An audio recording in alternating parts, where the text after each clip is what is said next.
start the recording. And can you start this recording too? Is it running already? Good. Then last time, we were still looking at the grid world domain, and we were looking at the policy iteration.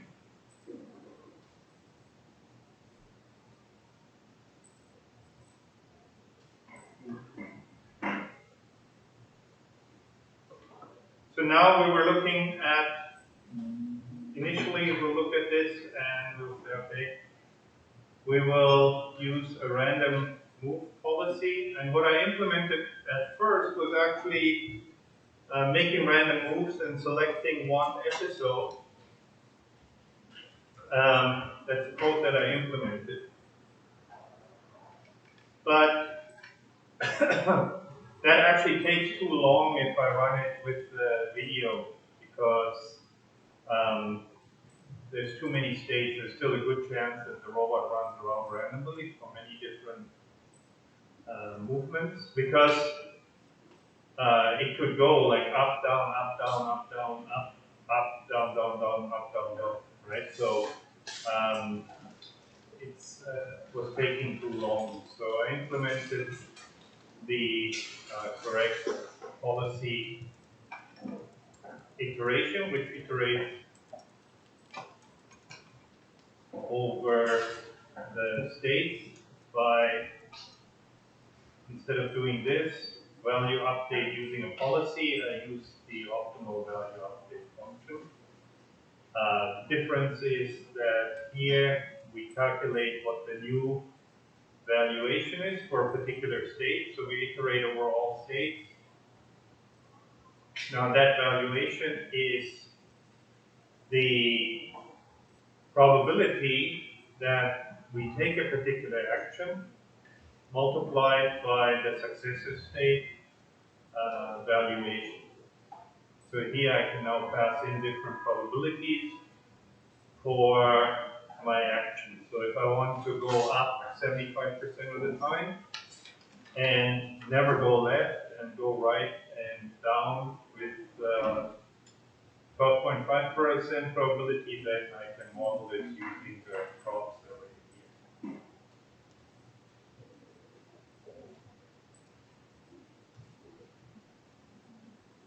And then we can run it, generate the animation.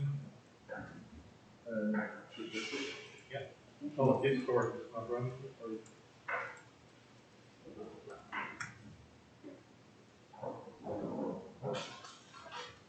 Is that what you meant, or did you want to? That's it.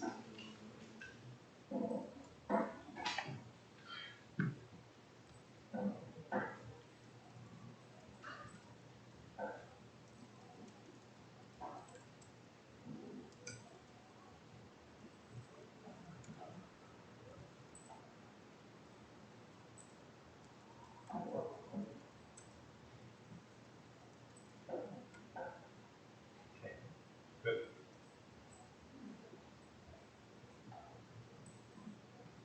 And then we can have a look at that video here. You can see how the valuation function percolates through the iteration.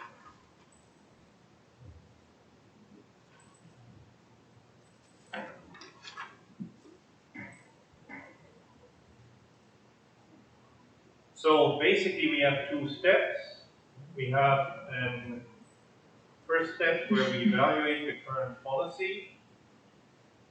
In this case, for a particular policy phi k, I calculate for a particular state all the successor states multiplied by their probability multiplied by the reward plus the discounted valuation of the successor state. So after I have p phi k, that allows me then to come up and improve my policy, because now I can pick the agent that maximizes, given those probabilities of movement, maximizes the expected reward into the future. Now this particular algorithm is guaranteed to converge because every time we make a movement, we improve. So if there is a new policy, if there is a better policy, we will continue to move. And there's only a finite number of those policies. In particular, for a domain like this, how many policies would there be?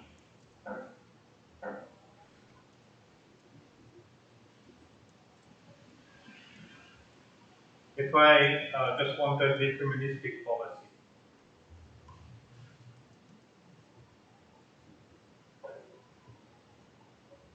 Then what's the total number of, the maximum number of different policies I can have?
So what is the maximum number of different policies?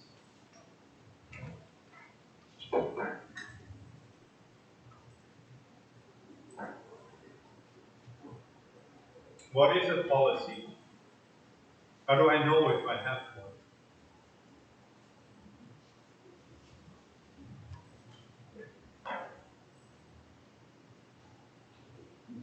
14, Pardon? maybe 14. 14? Yeah, 14. Why 14?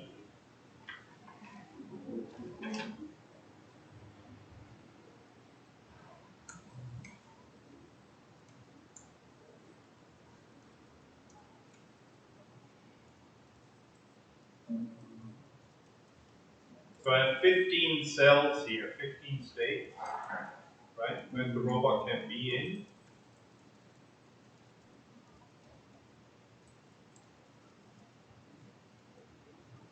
And what is a policy? How do I know if I have a policy?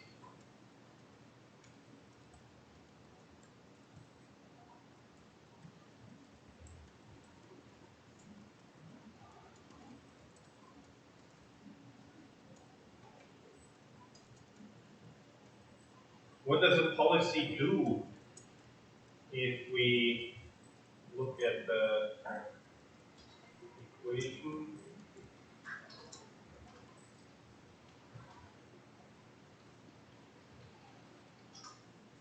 here. That's where we use the policy. Right? And here.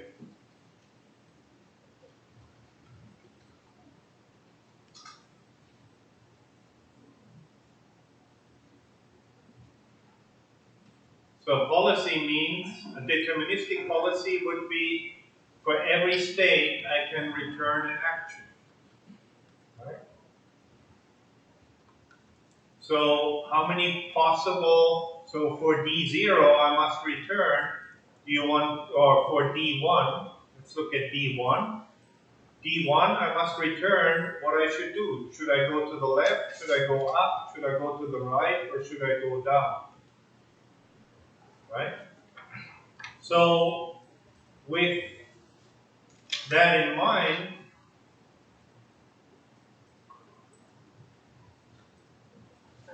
that means that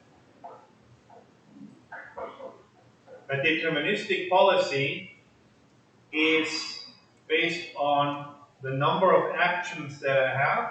In our case, 4. Right? I have 4 possibilities for the first state, 4 possibilities for the second state, 4 possibilities for the third state. So it will be the number of actions raised to the power of the number of states that I have. So in our case, that would be 4 to the power of 15. So what is that?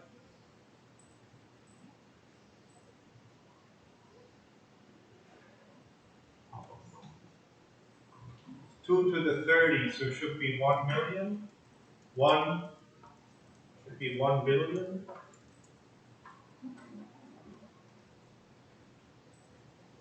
Yeah. So 1, 2, 3, 1, 2, 3, 1, 2, 3. So 1 billion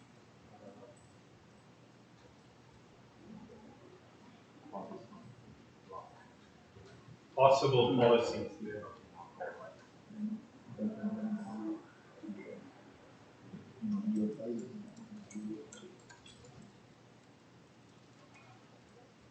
In this example.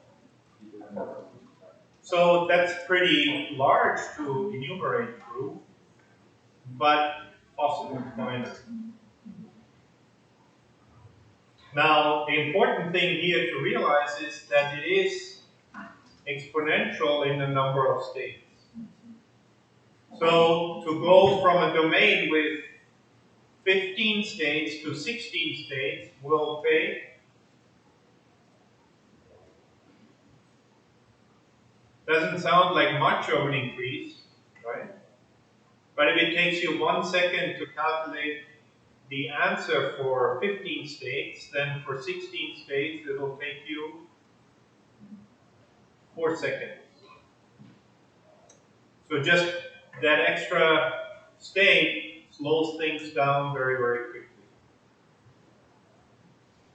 If you're looking at 100 states, then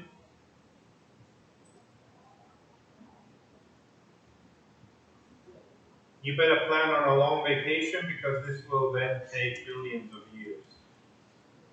You're way past the exponential explosion.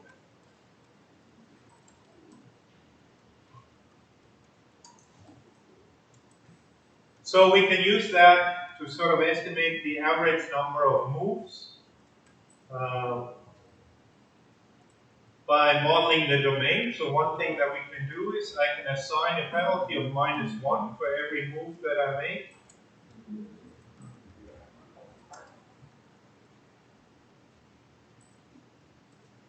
And then we can iterate through that. So this is what the domain would look like. I have -1 everywhere. And here I'm sort of cheating with my coloring. I just wanted, I give a very small positive reward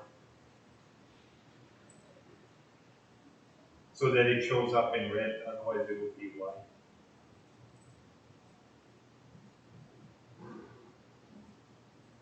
And here we can see the algorithm iterating through, estimating how many moves it takes before we reach one of the 2 terminal states.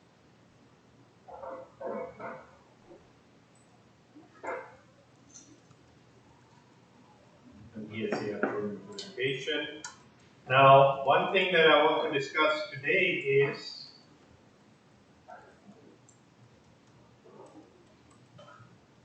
the exploration versus exploitation trade-off. So actually, let me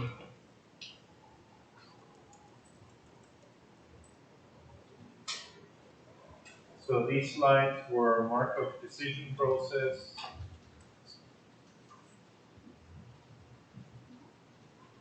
policy iteration.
And then I want to talk about the K-on bandit problem.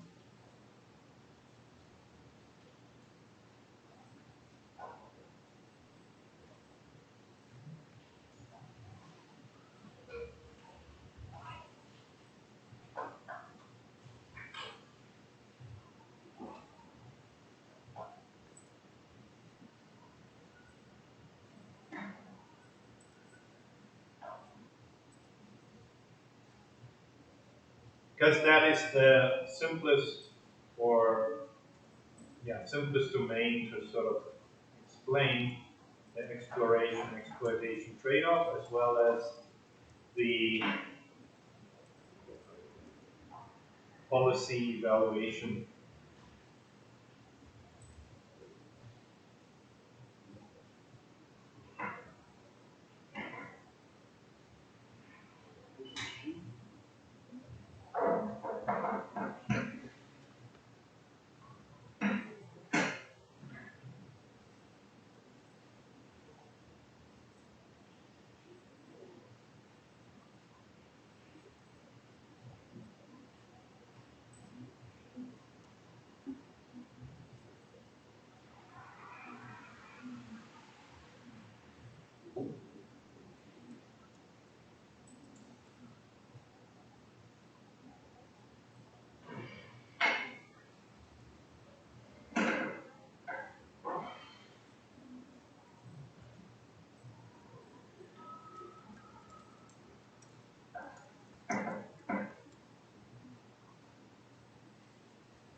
So a one-armed bandit, usually it's called a one-armed bandit machine, are these kind of slot machines that you have in Las Vegas.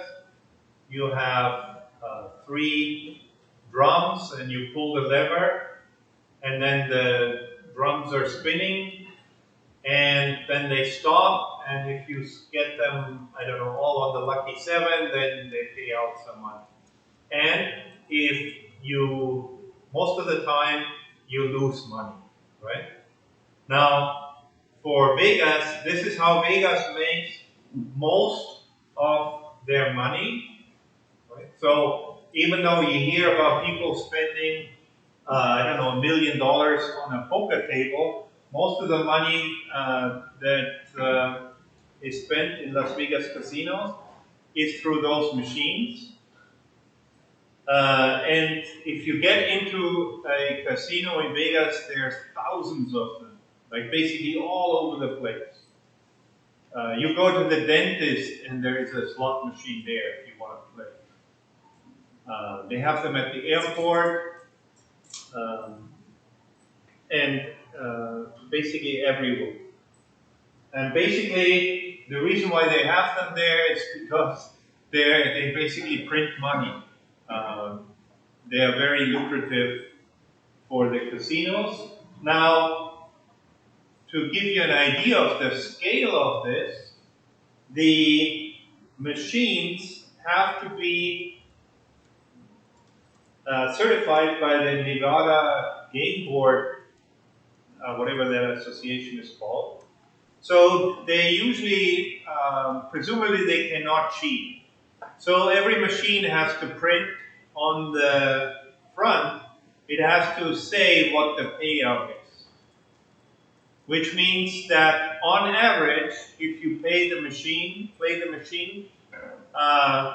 then on average, how much money do you get out?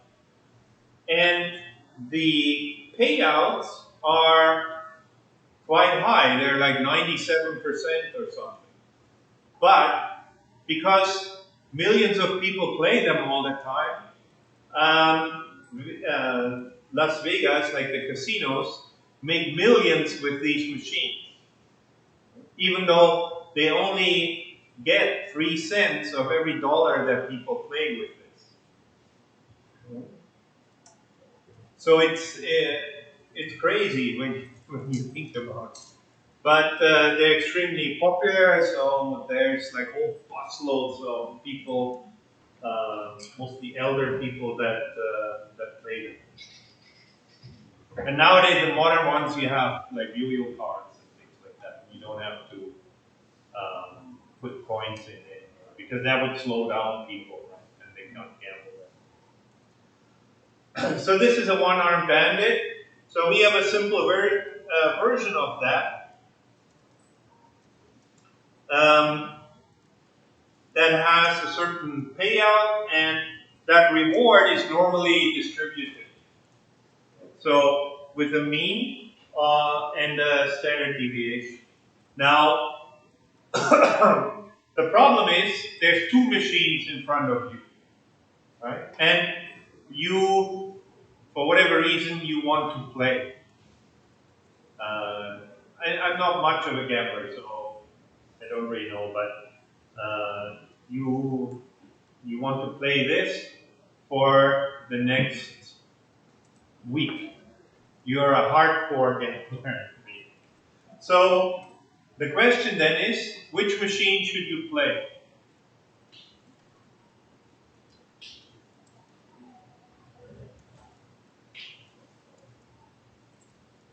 Now, given that information, it's easy. Which machine should you play?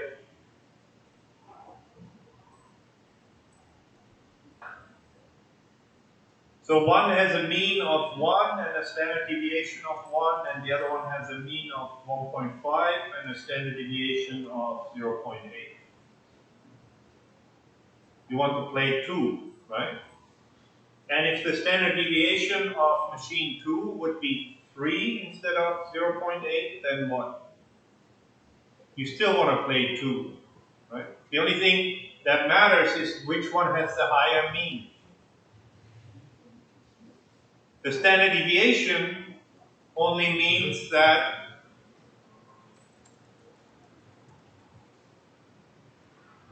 it can vary a lot.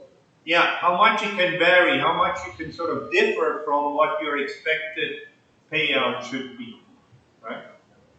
So if that varies a lot, then you may have to consider, because if your standard deviation is $0.8, then that's okay, right? If your standard deviation is $8 million, then that may be a problem because you may run out of money. Right? You may go bankrupt before you can reach the average return on those machines. But anyway, that problem, if you know the means, that's trivially answer. However, the problem is you don't know what the means are. You don't know the underlying distribution. So if you don't know what the underlying distribution is, then our goal would be to maximize the future reward, right? Maximize the reward for how many games you want to play. And then how would you play? What strategy would you follow?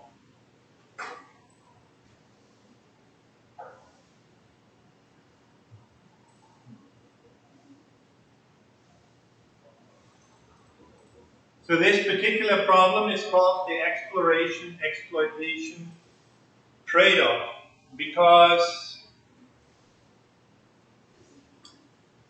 what kind of strategies can you think of that you would want to try or follow? Yeah.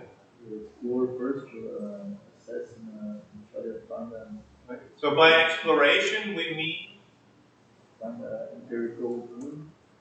Yes, estimate, play some games in order to estimate the mean and the standard deviation. Right?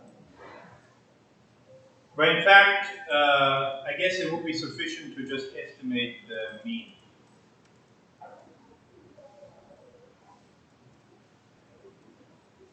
So, okay, that would be what we mean by exploration. So, the question then, though, is how?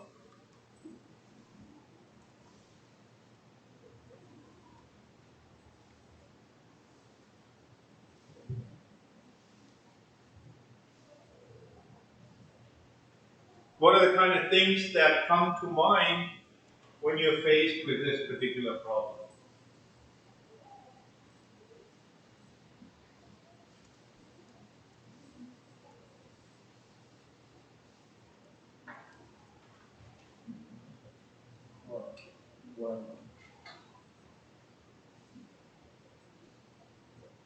Well, the question is what part of your budget do you dedicate to exploration? Right. So the first one would be to explore both. For, let's say, you want to play 10,000 games, so you say, okay, I played 10 times, I played machine 1, then 10 times I played machine 2, and then I pick whichever one has the higher mean. Right? That would be one strategy that you could choose. Another strategy would be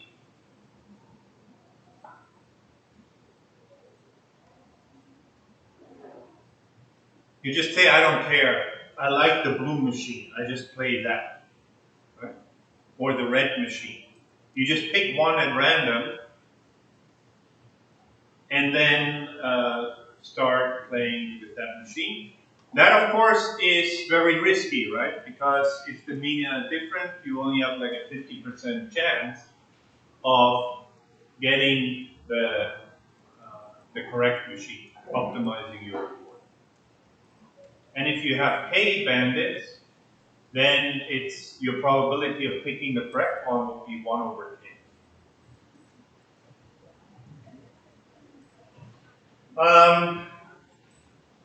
And then the other question is here. Okay, here I played 10 times, right? I could also just play 1 time, or do I have to play 100 times?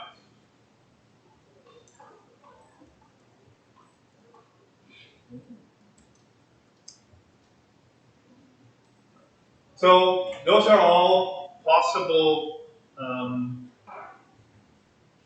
strategies, and we want to be able to come up with one that sort of works in general, not for a particular set of K, for K being equal to something, or a particular distribution of means or something.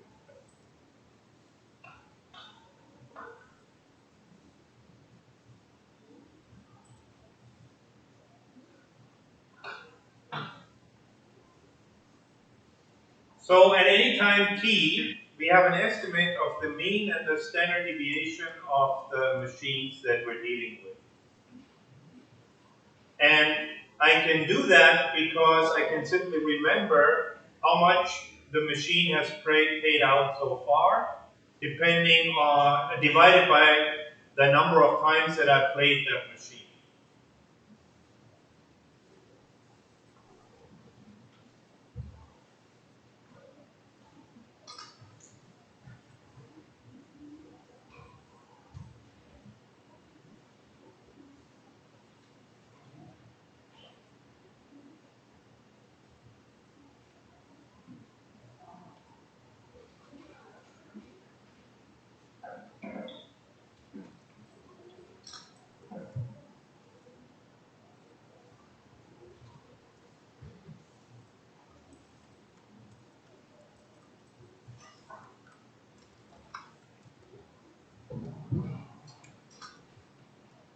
Now, one thing in probabilities, this would be the sample mean that we estimate. As n grows towards infinity, the sample mean is going to approach the correct mean of the distribution. And if we sample infinite number of times, then we will get the correct mean of the distribution.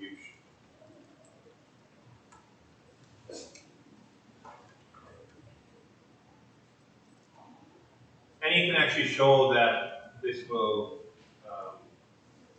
converge. I mean, by just keep taking more and more samples. So now here, I wrote a function which generates different one-armed bandits. So here I want k bandits, number of them, and we return mu with a mean of 0 and a standard deviation of 2, and a random a sigma that is around 1 with a standard deviation of 1.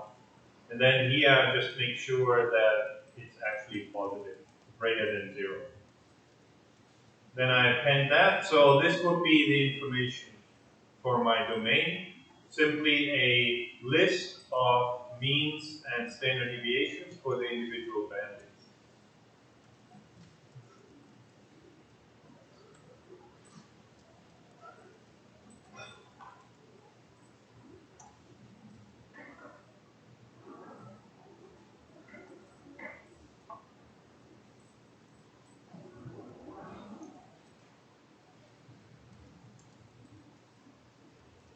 So one thing I can do is I can select a machine at random, right, and simply keep playing that. Then I play the machine, I get a reward, and I add that to my estimates.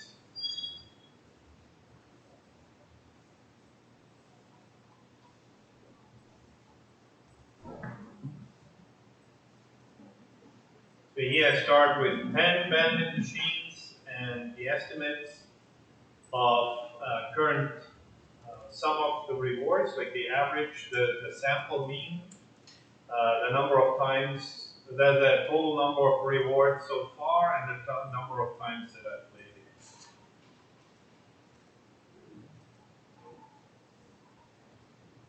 And that is just so that I can iterate over and update my sample. Then here we play.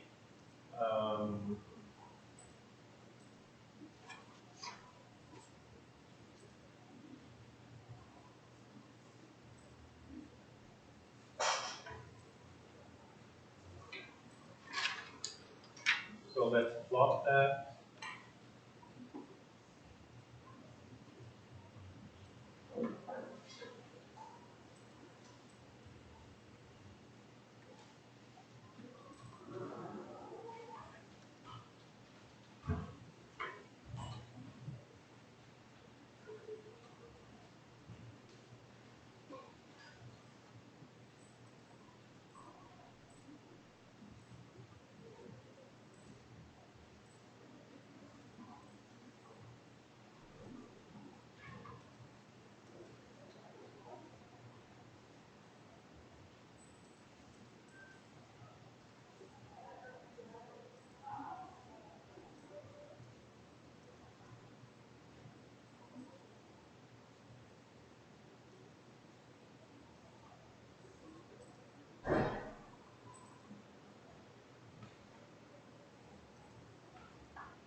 and one.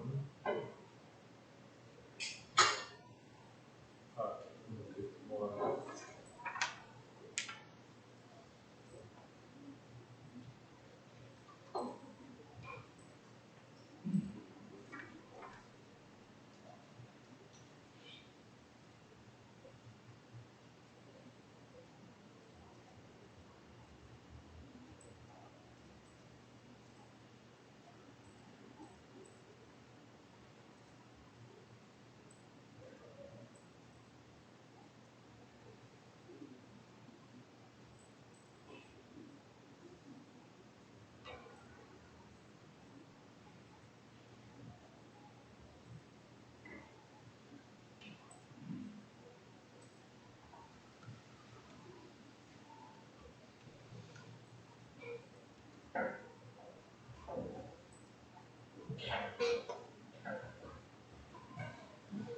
Zero and one.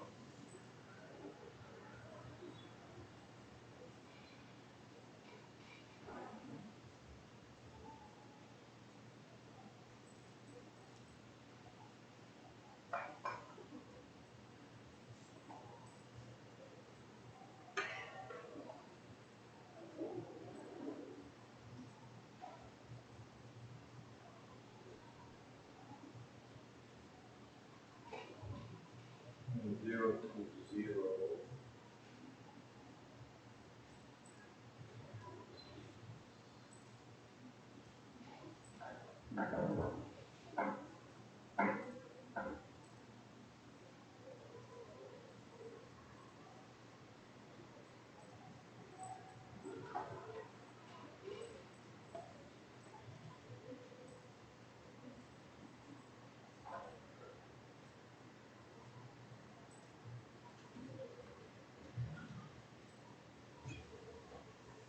So let's see what the shapes are.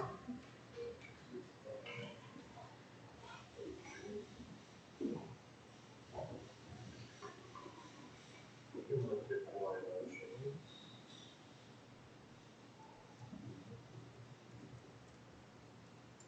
Uh,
because I reassign it here.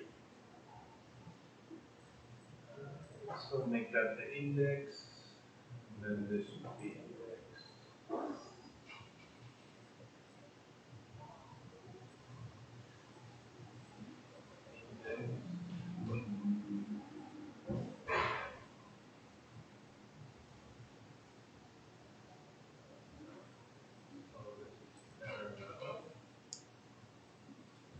And then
yeah, I just want to say the cumulative sum is wrong because it doesn't continuously go up, but the mean is around 0, so it can go up or down.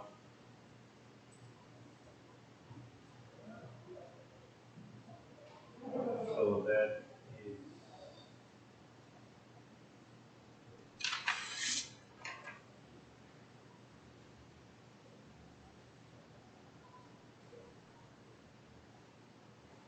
that is not so nice in this case.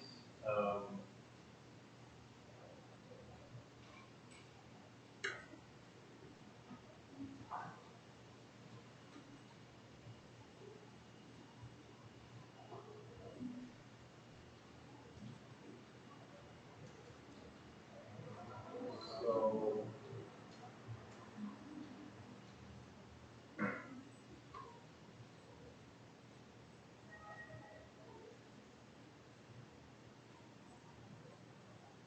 we'll just force it to be positive now.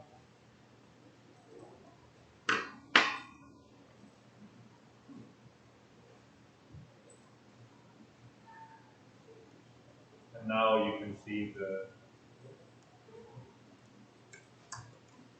oh, because even if it's a positive mean, now it's more likely to go up, but even with a positive mean, we can get a negative reward of minus 2.5.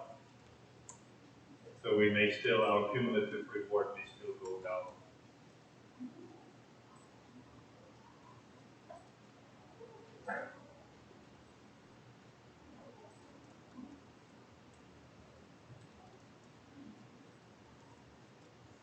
So I can apply that and then see what I get for the different machines and their estimates, and the maximum reward I would be able to get from this experiment. So I can try that strategy 5 times. 1, 2, 3, 4, 5. Yeah. So I run 5 experiments. What I actually plot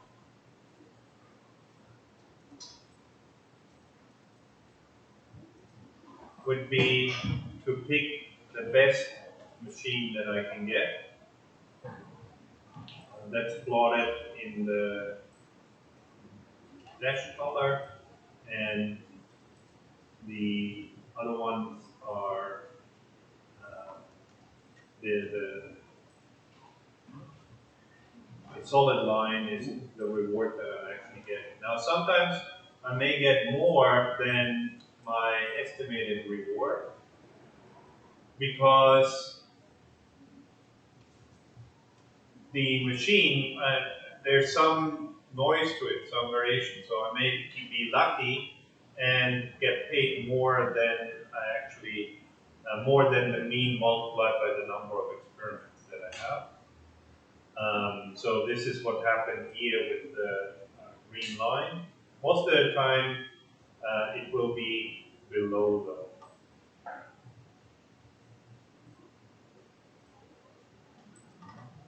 So picking a random machine would be one strategy, but as you can see, it's depending on how we, what the means are, you may be losing significant amount of money. So here I can have a sample and select policy where I have the estimates of my machine. And then if the number of times that I played it are less than n number that I want to play for each one of the bandits, I pick one of the machines, 1, 2, 3, 4, 5, 1, 2, 3, 4, 5, 1, 2, 3, 4, 5. Once I've done that, so once I've played every machine 10 times, then I pick the machine that has the maximum mean, where the estimate that I have for the mean is maximized.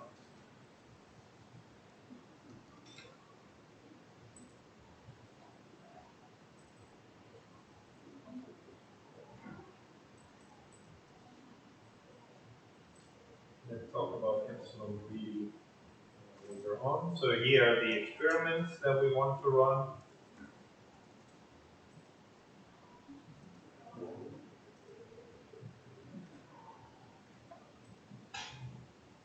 This runs them both at the same time. I want to split that up into two blocks.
Yeah, maybe I just applied one instead of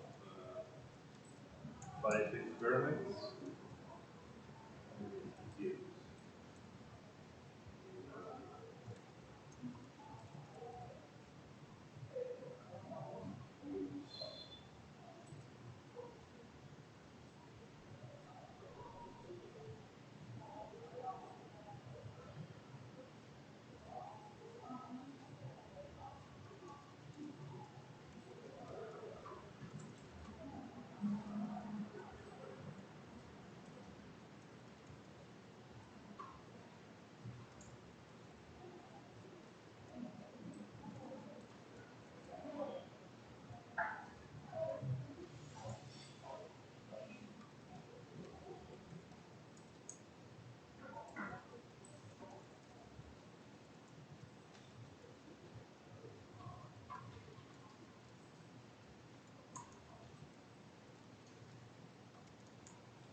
figure here.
See what that looks like.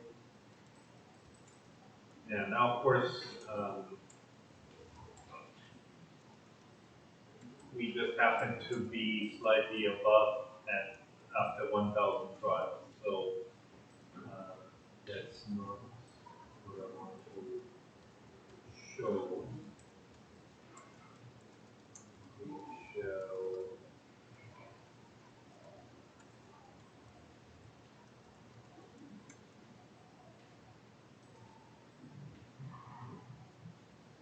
let's change the machines a little bit more.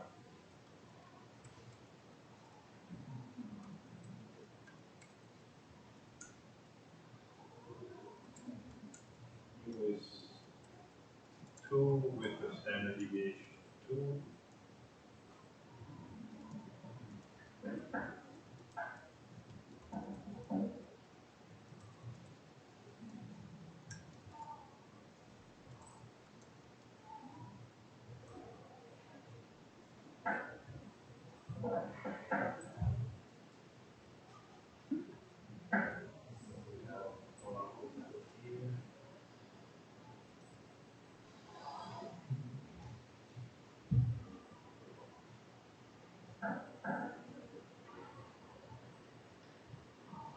So unfortunately, I just get reasonably good machines.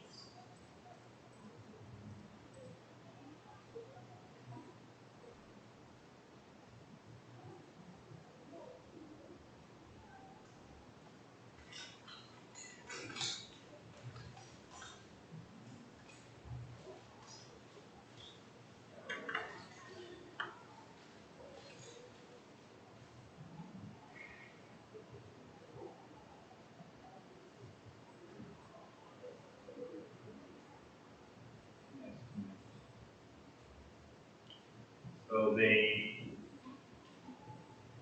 converge too quickly at this point.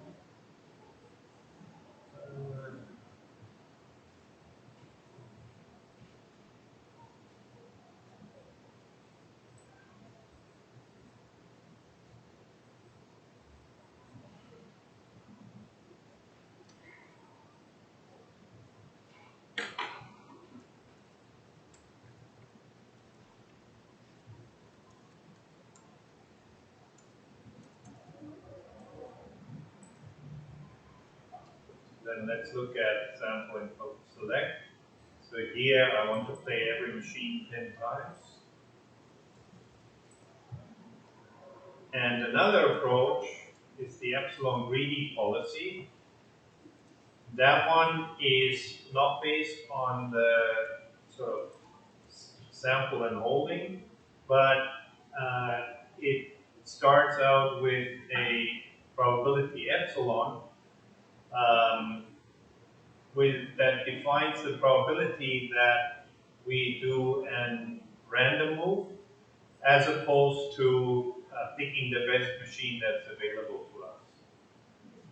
So I pass in a parameter epsilon.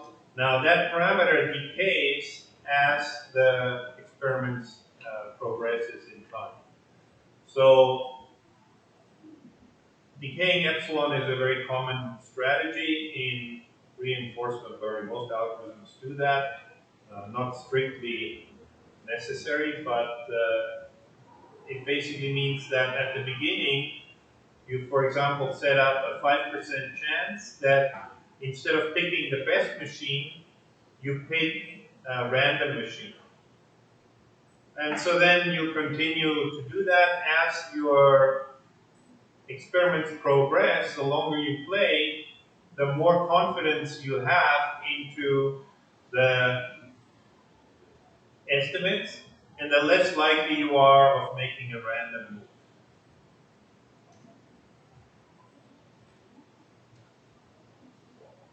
So that will be our epsilon greedy policy.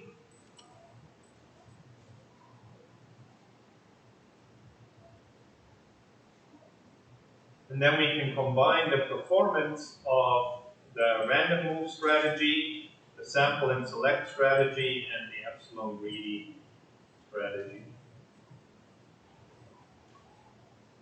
And then this is what you will get as you play enough games. You can see that epsilon greedy performs better in this particular case. The random one does worse, and the sample and select strategy, once it makes a selection, it just continues moving along the same direction there.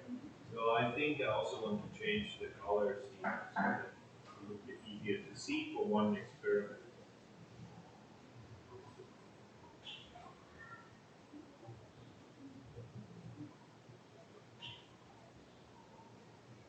But we can run multiple experiments.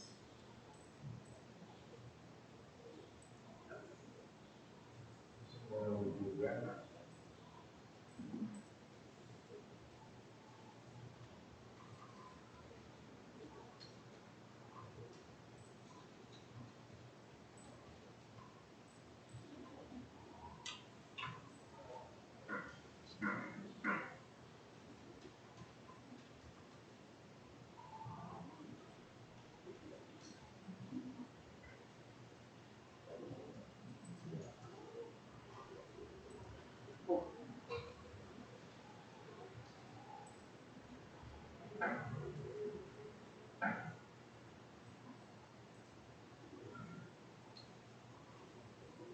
So let's do 2. So the number of rows would be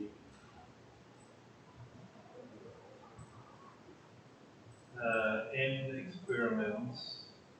So the number of rows would be math ceiling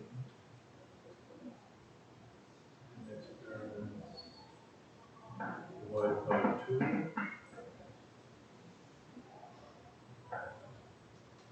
18.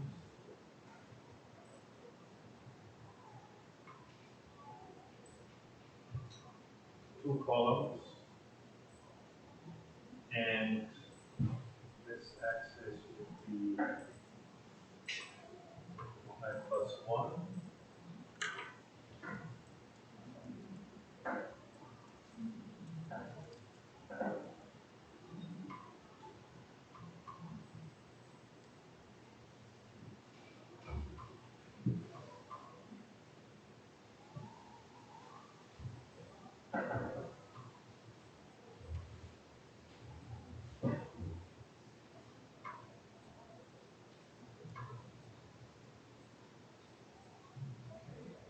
And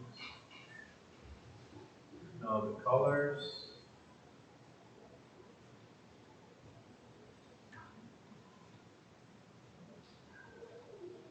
So random, let's make random blue.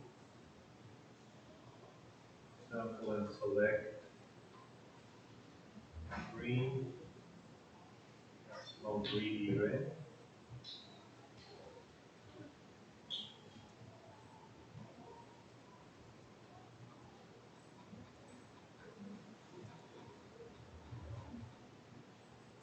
And this will be the baseline here. make that one black.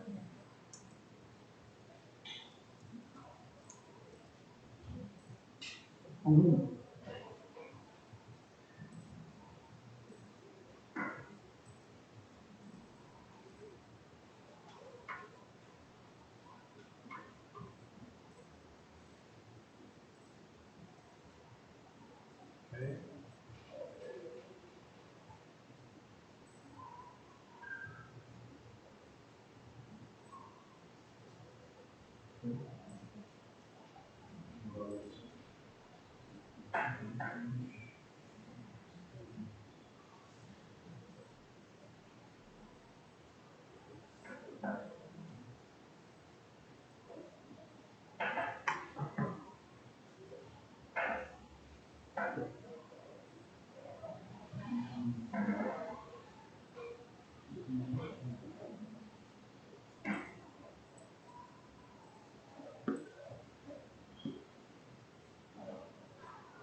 Let's do 6 experiments.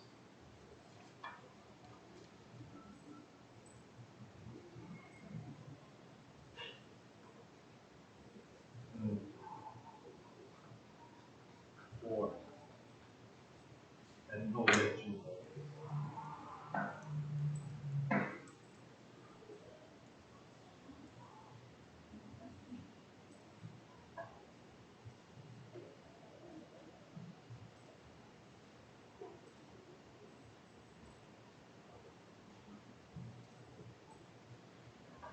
So here the black one is the optimal policy that we can find with those machines. And the blue one is the random. The green one was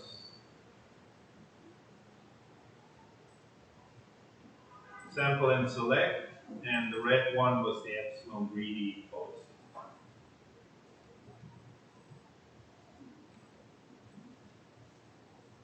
So in this particular case, it's not that much difference between them, between epsilon greedy and for here in this trial, they sort of switch off. Epsilon greedy is slightly above sample and select, except this one here. On here we have more variation with the sample and select strategy. Epsilon greedy here experimented a bit more and found a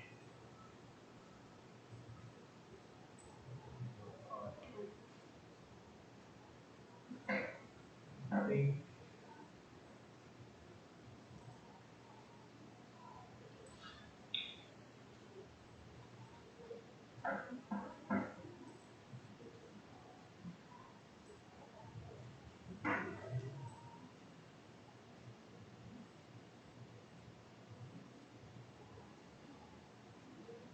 So here, what happened in this particular image, top right,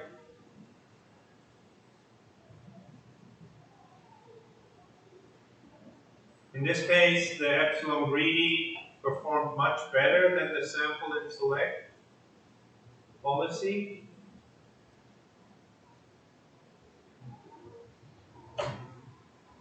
Right. So what happened there?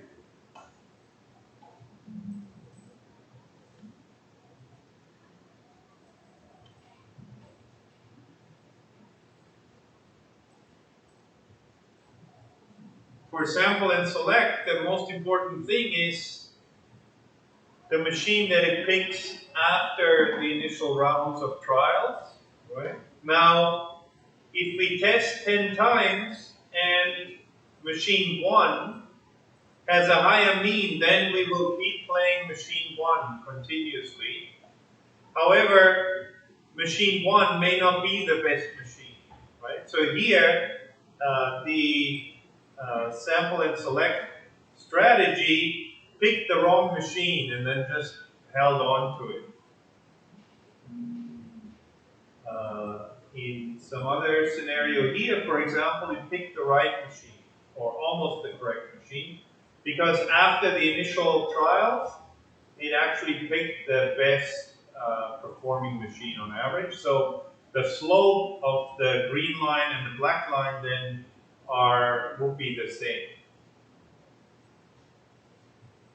Then there's just a bunch of variation due to the individual getting the rewards, because every time we draw, there's a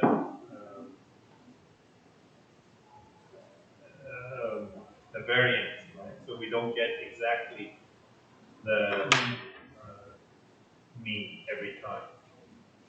So the black line is if you pick the optimal machine and then you keep getting exactly that reward over and over again. Here in this image, the epsilon greedy strategy turned out to be very lucky because it just get rewards that were higher than what would be expected from the mean of the machine. If we play for n up to infinity, then the red line and the black line would converge, assuming that we pick the correct machine.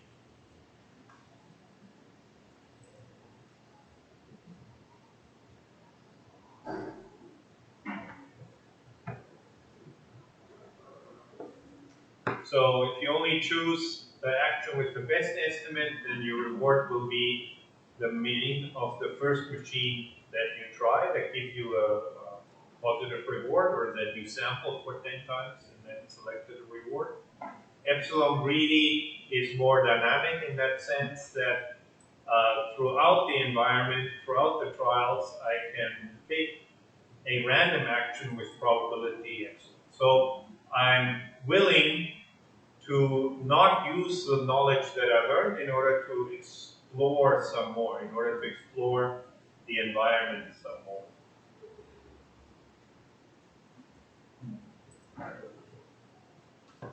So now, let's say we have a k-armed bandit problem, but instead of having the mean fixed, the mean changes over time for each one of the machines. So every time we play the machine, after every round, we apply a small change, some noise to the payout distribution. So we tweak the mean and the standard deviation. So then, what do you do? What would be a reasonable strategy in this particular scenario?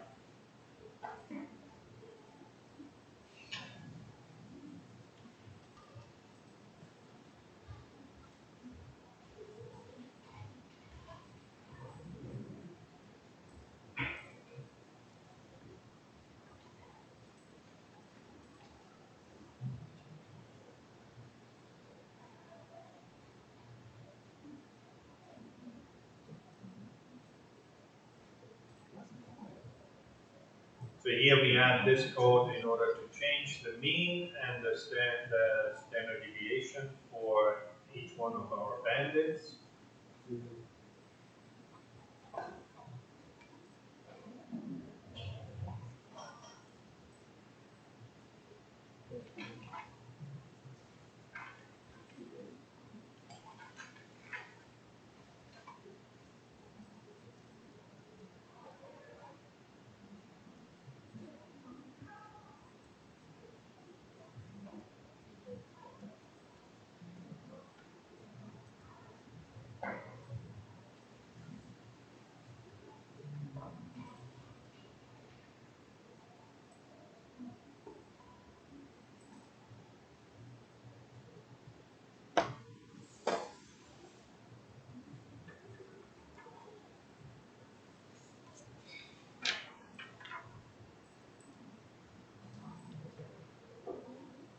here we have a dynamic environment.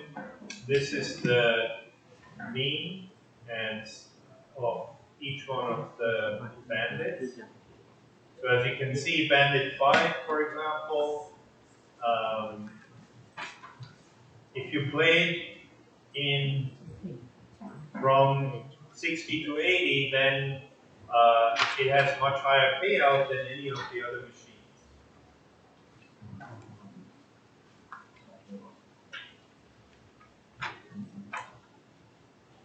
Whereas the green one is high here, but then it drops off. Blue one, black one would be increased here. But most of the time in this particular scenario, most of the time the cyan line is dominant, like will be the one that gives you the maximum payout. Apart from this area here, where the blue one would be slightly better, and here where the green one would be slightly better. And then here's our payoff for random selection strategy.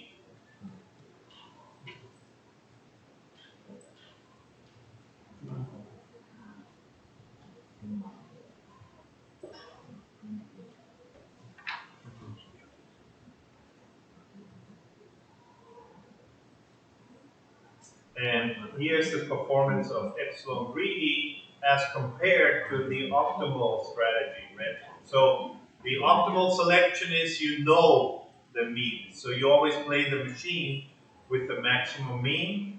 And if you play that, then after 1,000 episodes, you would have earned about $1,400 as opposed to 1,200. But given that epsilon greedy didn't actually know anything about the policy, about the means of the machines, that's pretty good performance.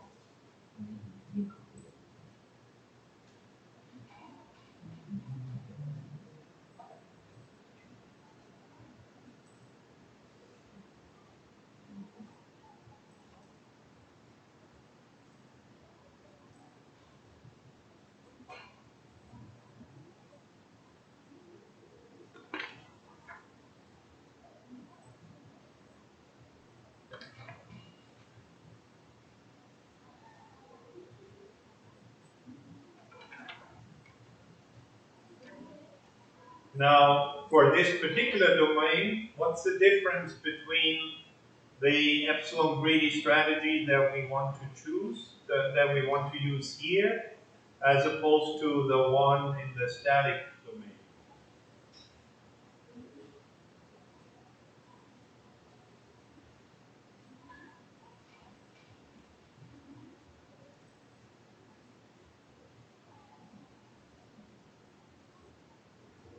Here's our epsilon greedy policy for the static domain.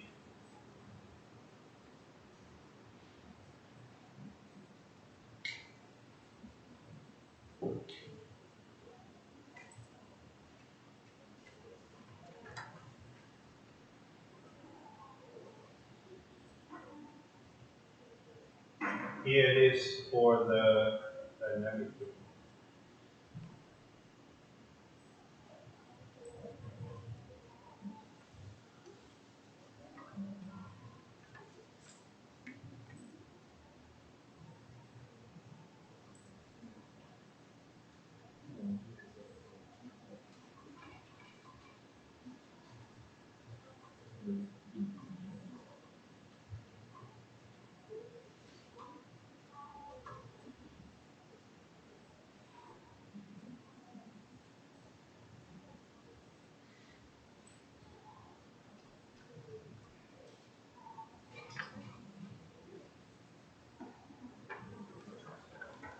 So what did I change and why?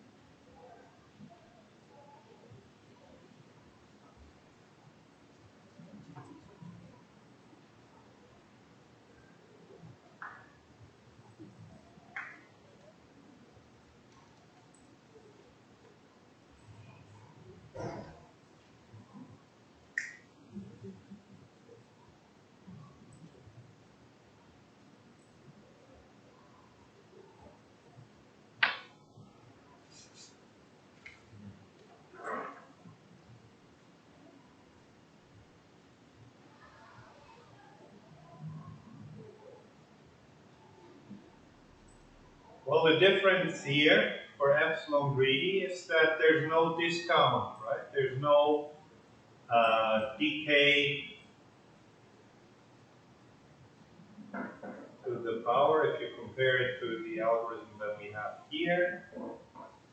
Here we have a decay parameter that is taken to the power of I and applied to epsilon, which means that 0.99 means approximately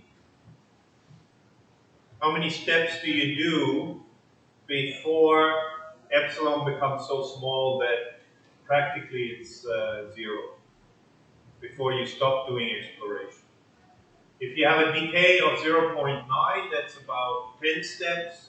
If you have a decay of 0.99, then that's on the order of roughly 100 steps.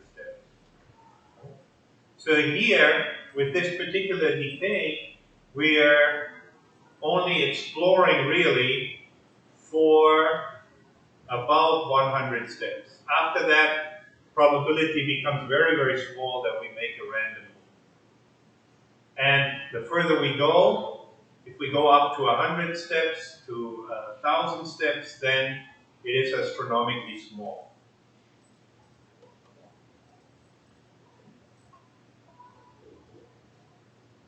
Now, if your distributions, if your bandits, if the payouts don't change, if the rewards are static, then there's no point to do any further exploration. You would think after taking 100 samples from the various machines that we have sufficient information in order to estimate which one has the highest mean. That doesn't make sense in this particular domain where the means constantly change.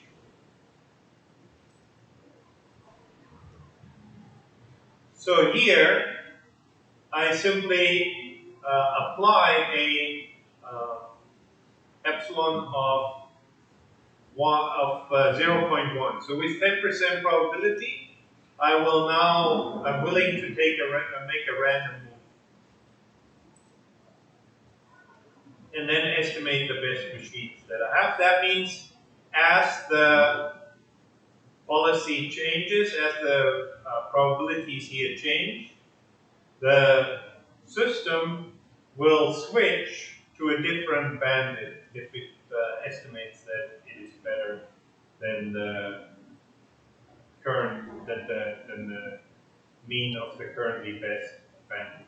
And we have a chance of finding that, of getting that information, because we're still doing some exploration. If I only exploit, if I only take the best estimate that I have, I cannot learn any new information about the environment. I only know information about the machine that happened to have the best mean at that point.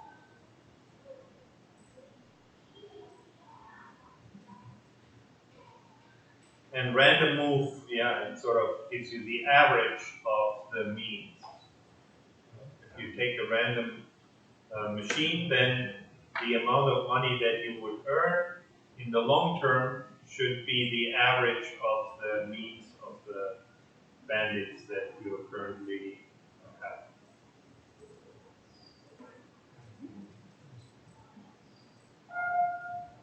So that's it with respect to the K-arm bandit problem.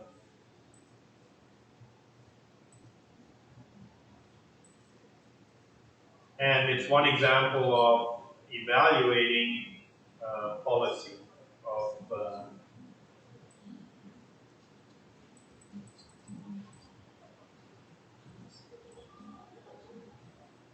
estimating the reward. You can think of this as a reinforcement learning problem, except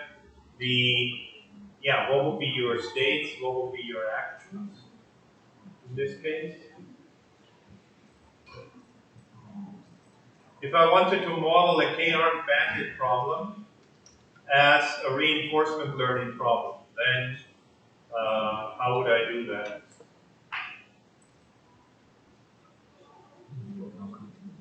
just to show that it's actually related to, or fundamentally related to reinforcement learning.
Which means if we want to model it as a reinforcement learning model, then we have to model it as a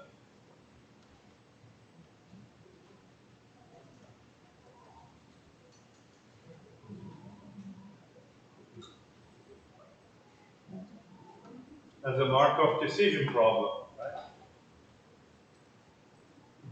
An MDP.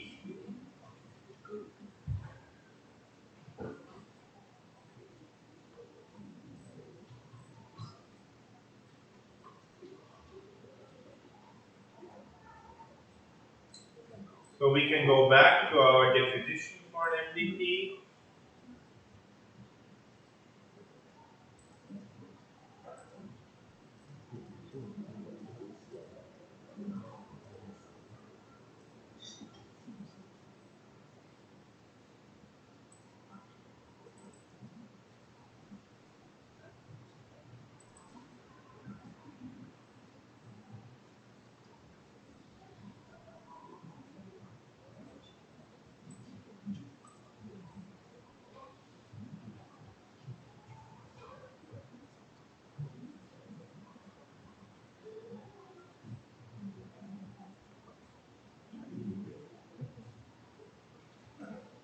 Then here, an MDP is defined as these things.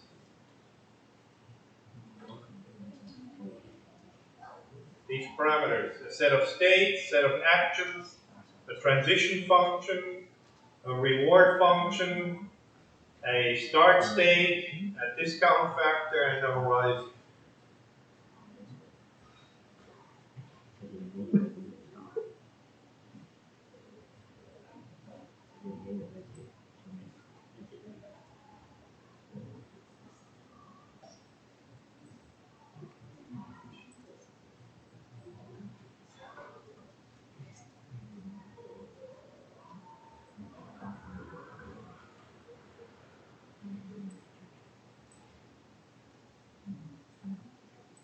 So for our k-armed bandit problem, how does that look like?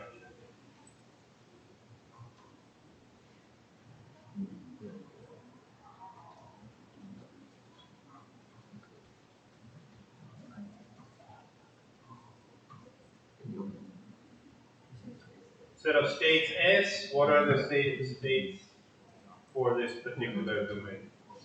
Set of actions, what are the actions?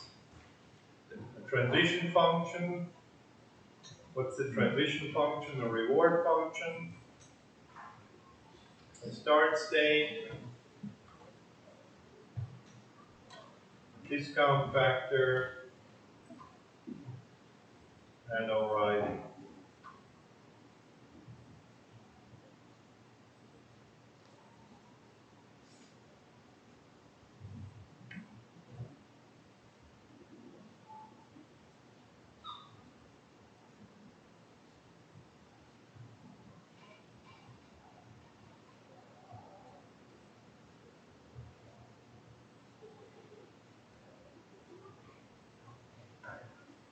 Think about that and see if you can work out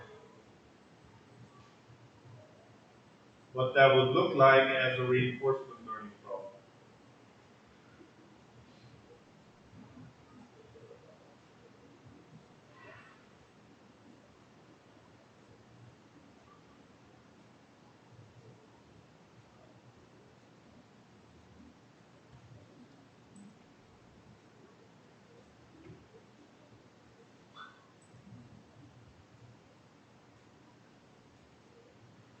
Horizon tells us how many steps we're taking, right? So how many steps will I take in my particular k-on bandit domain?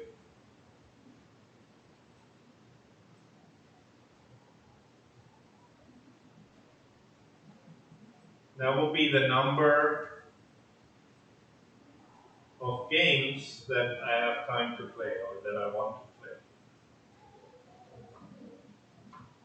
right?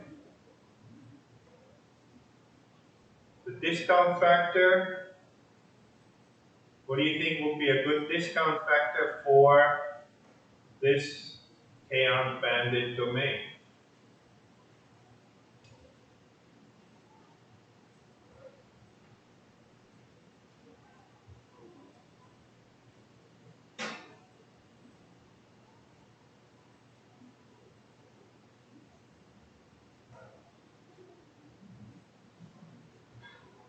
Okay, since you guys are all sleeping, we'll make that a quiz then. So send me the answer to these questions, these 4 questions in a private chat to Discord. Then we'll mark that as part of the assignment. Okay, so you have 10 minutes.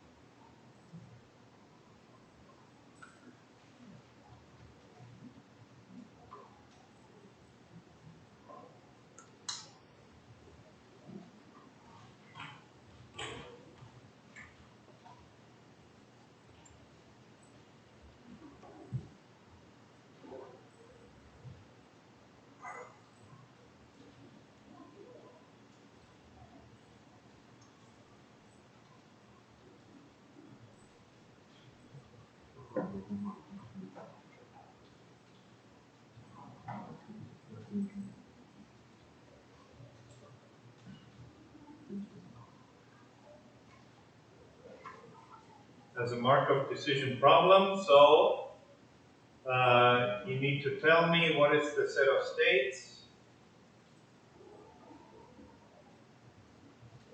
set of actions,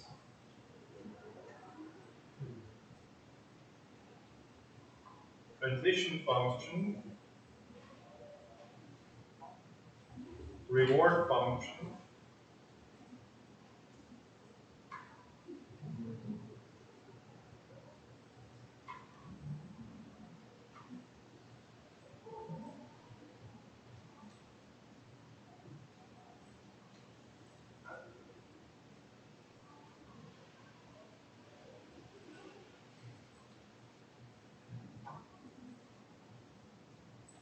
start state,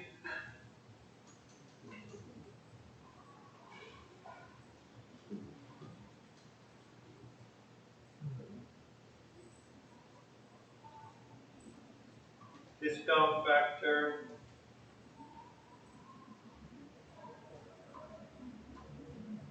and 7, the horizon. And I already told you what the solution is for that.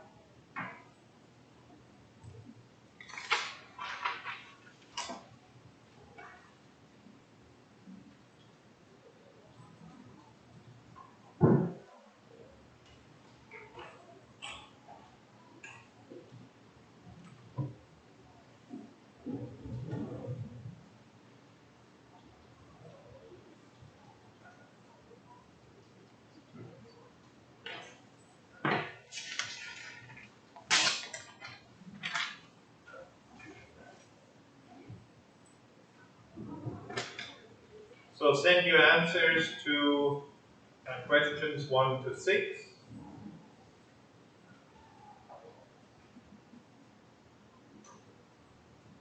to this Discord ID. And deadline is 16/15.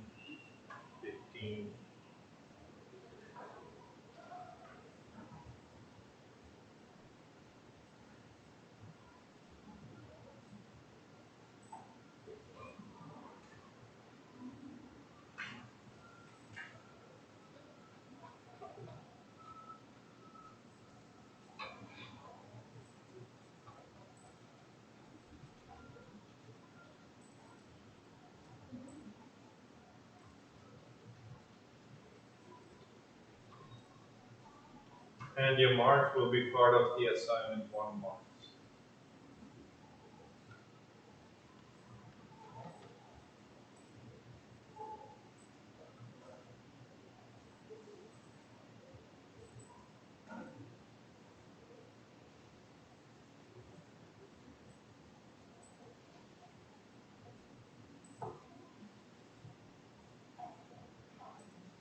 That also applies for the students online.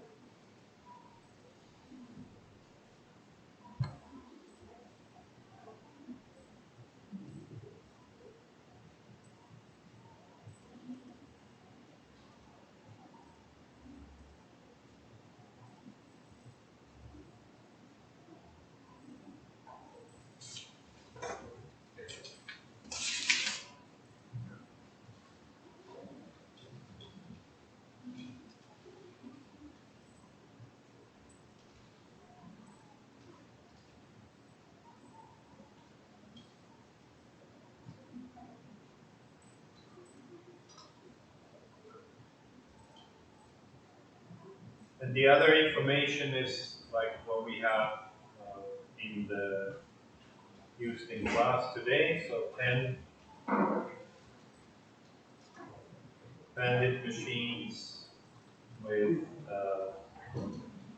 layout of mean and 1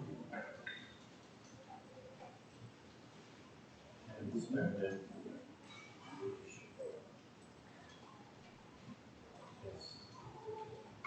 MIS.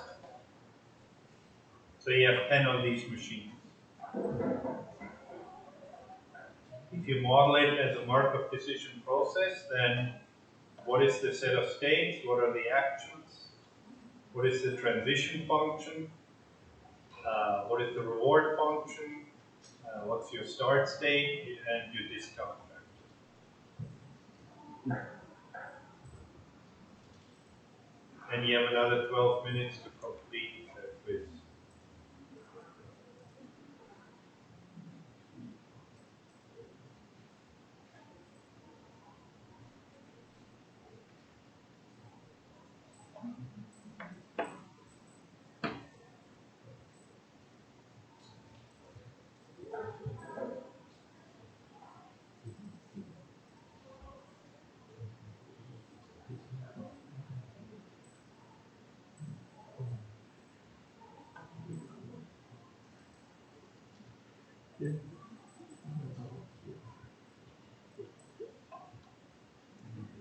And of course, you have to do that by yourself, right? You too. You have to split up.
All right, 2 more minutes.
Okay, so time is up.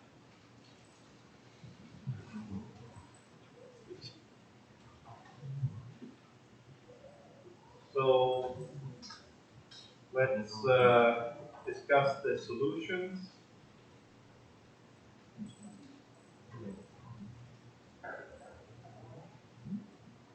This is what we have to figure out. Right? The set of states. So what states do I move through when I play the one-armed bandit game? There's really only one state, so we'll call this S0 or whatever you want. Because the game doesn't actually change, the dynamics of the games don't actually change. So I need to have different states in this kind of environment.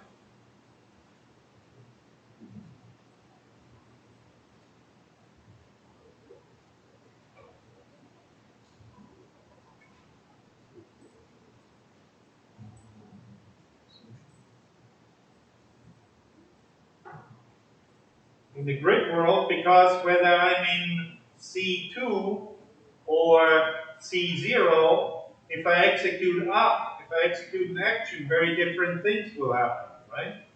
In C2 up, I'll just go up. In C0 up, I'll hit the obstacle, I'll stay in C0. So that I must have different states in order to be able to separate that out, split that up. But in the K-arm bandit problem, the dynamics of the domain are always the same. So there's only one state, S0, or whatever you want to call it. And the actions that I can execute, well, the actions are actually specified here. And I actually run it because that action that I return is the machine that I want to select. So the only action that I have is play machine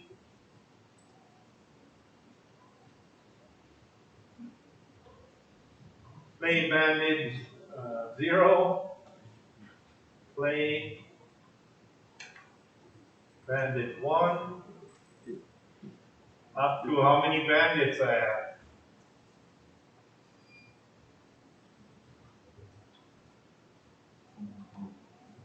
So those are the actions. If I execute that action, the state transition function is, I'm in state 0, I play bandit 0, then I end up in state 0. Right? I continuously go around in a loop, I play 1, I'm starting S0, I end up in S0. So the transition function is the probability of ending up in S0 given that I'm in S0 and I execute action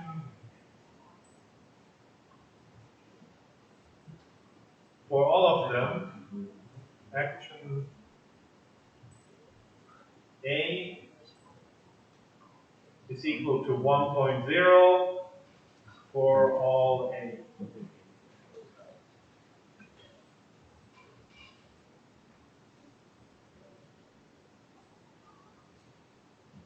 So whatever I do, I play a machine and I end up in state 0. And so we continuously go around in a circle.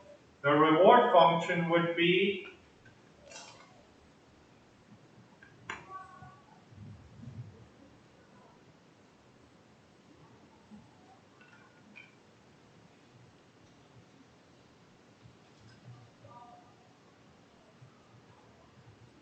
the payout that you get from playing the machine.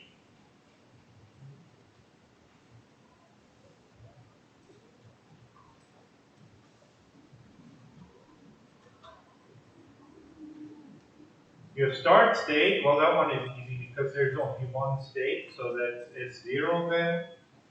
And the discount factor, what should we use for discount factor?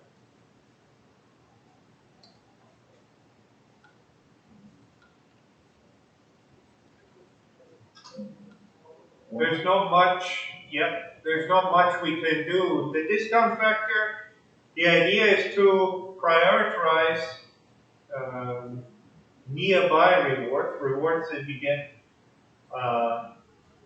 in the near future. However, if you go and you spend a couple of hours, inflation is not that fast that your dollar is going to depreciate in the 4 hours that you play.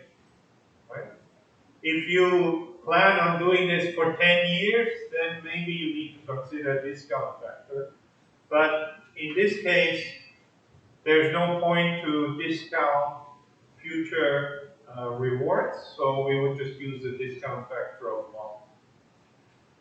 1. And that's it. Given that formulation, you can plug it into any reinforcement learning algorithm and it will come up with a good strategy for you to play and solve the K-arm bandit problem. In fact, the K-arm bandit problem was the sort of first version of reinforcement learning, worked on by Bellman and Associates when they were discovering or inventing dynamic programming. So this is really at the cornerstone of reinforcement learning. It's a very simple domain, just a single state with k actions, and it still shows the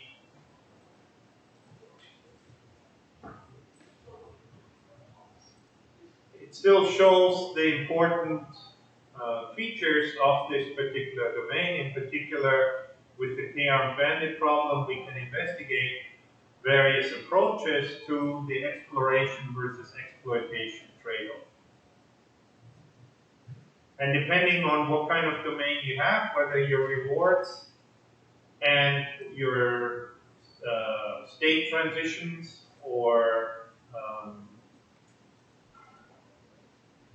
are stationary, or if they're dynamic, if they change over time, depending on that, you want to use different exploration strategies.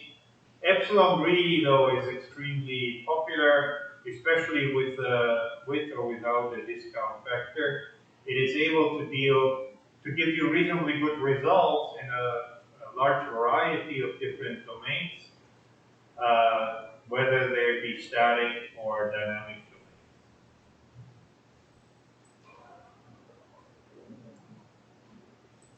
So then, last time we looked at Q-learning.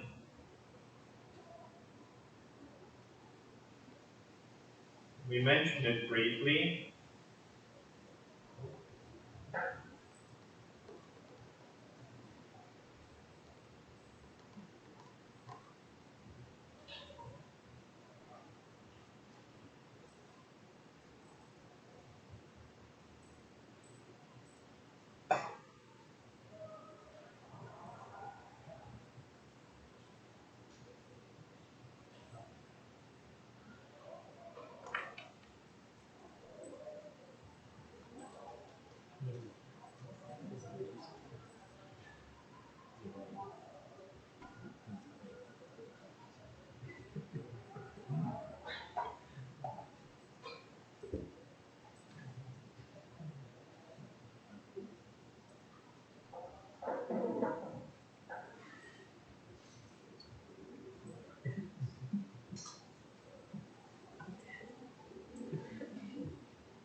So far we assumed that we know the state transition function. So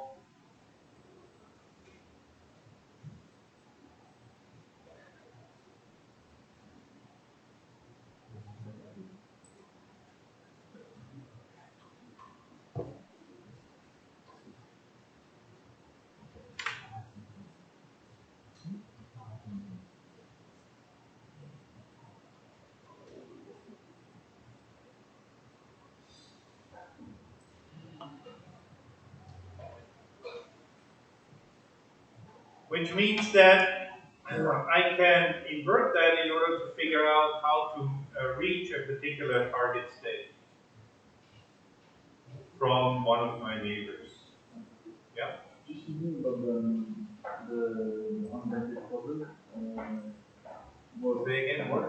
About the unbanded problem, what are the real advantages of overusing a classic machine learning? Is it the fact that I'm not really applying or training if I just did a classic regression, if you use a variable, you do a collaboration. How would you set this up as a regression problem? I mean, this is pretty, just a pretty statistical thing where what we do just with the empirical average at the moment. The sample mean, calculating the sample mean, yes. And there are, if you know that the payouts are normally distributed, right? If you know that, then you can also come up with bounds for the maximum number of, because you can estimate the variance, right? And then you can sort of run a statistical test on whether the mean of that machine, so your H hypothesis for a chi-square test would be, for example, 7. Yeah. That would work. It's less flexible in the sense that if in the dynamic scenario, it wouldn't work so well, right? So it wouldn't be machine learning, it would be purely statistical tests to see if Correct, yes. You could run the statistical test, but I don't think you can do much better if the domain is dynamic. I don't think the extra information you get from running the statistical tests would be beneficial. Like the big advantage if you know about statistical testing theory, right? You could come up with a hard bound on how many exploration you need to do. But that's only applicable in the static environment, in the static version of that problem. You mean once you've already had tested?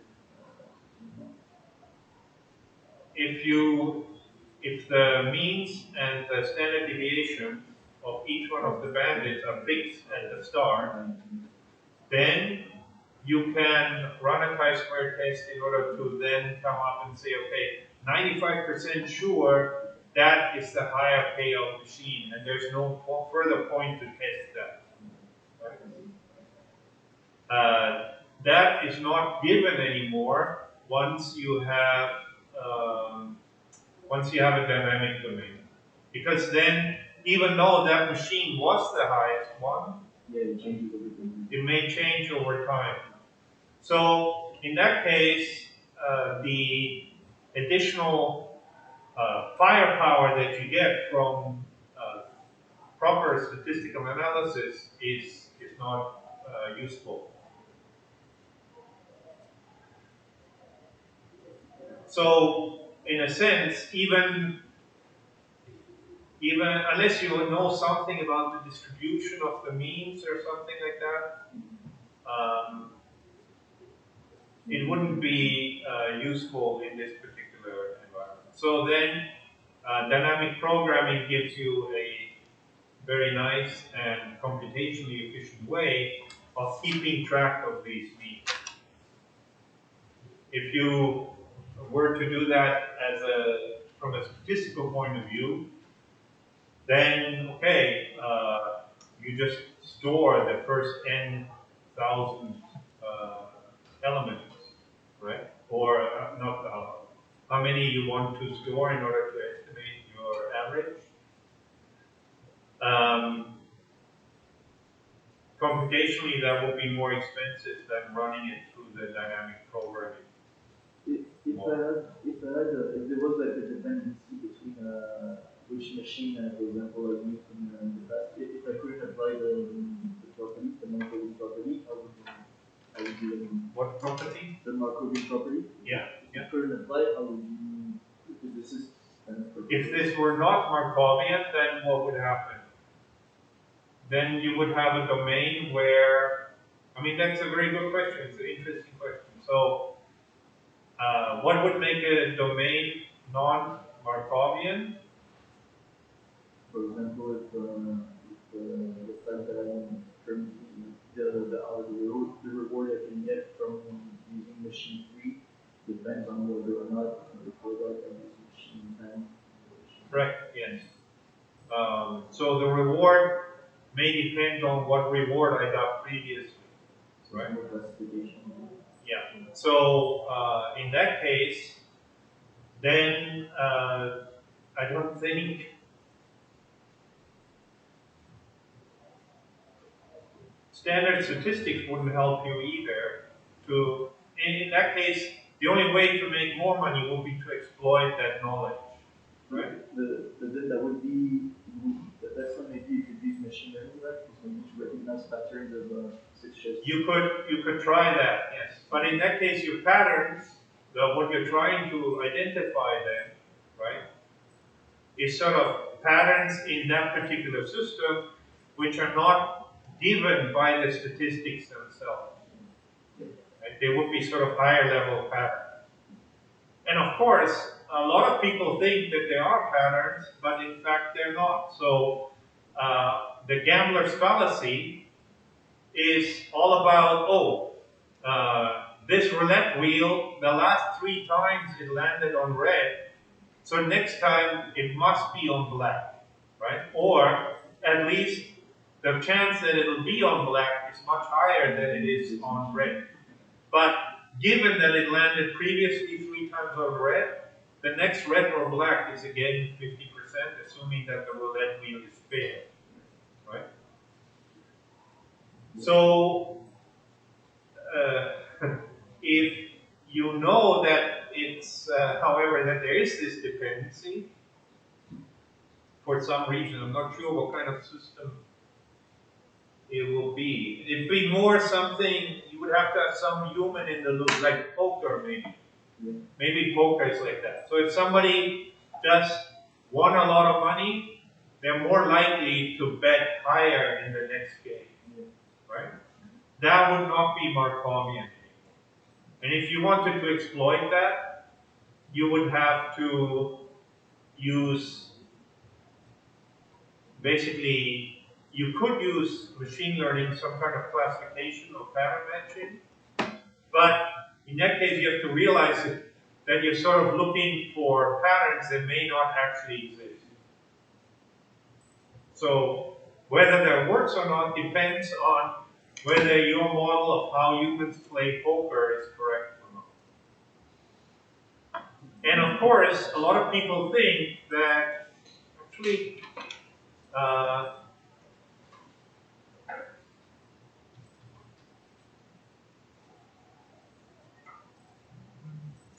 what's that game?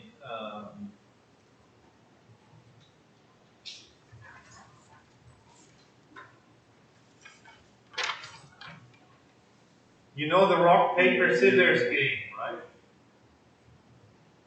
Dun, dun, dun, dun, boom. Right? So what's the best strategy for playing that game?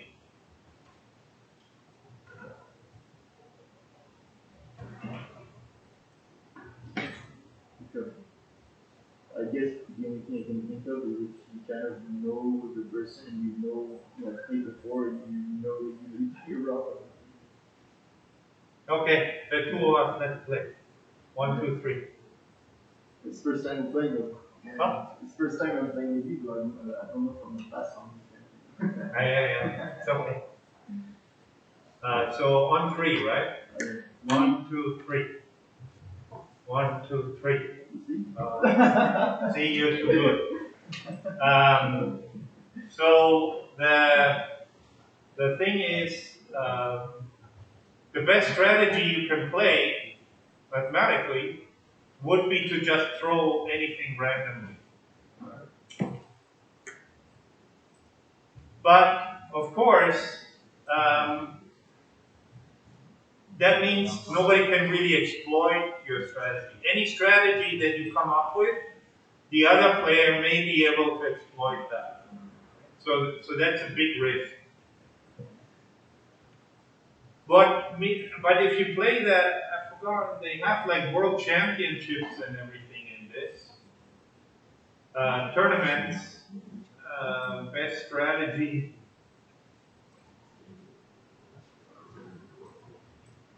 There's like a World Series of rock, paper, scissors. And all of these people have strategies. But I think the most important one would be it's really hard for humans to make a random choice. If somebody went paper last time, I can guarantee you they're less likely to pick paper again. Less than 33%.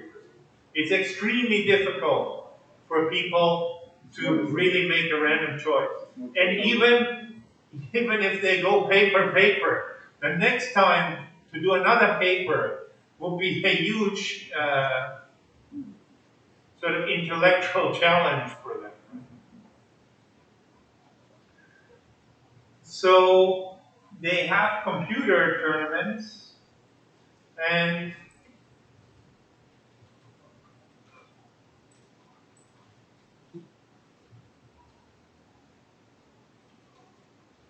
I haven't looked in years what kind of program won.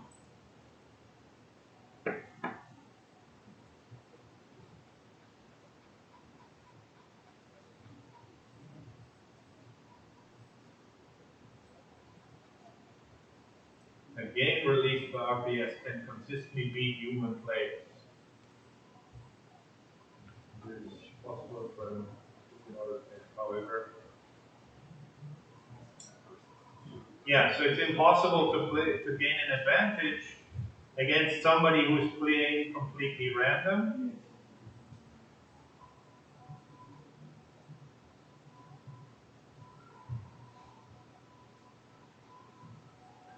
But you can do much better if the contest involves non-random competitors.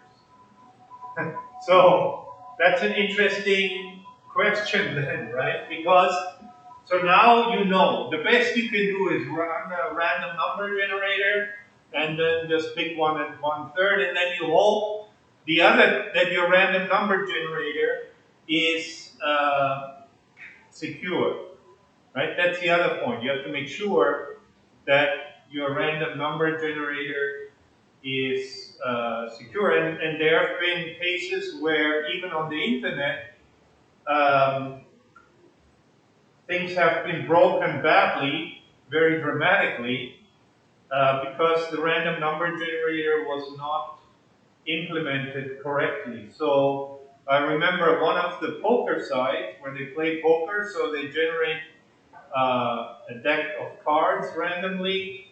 That was broken by so security is actually really hard.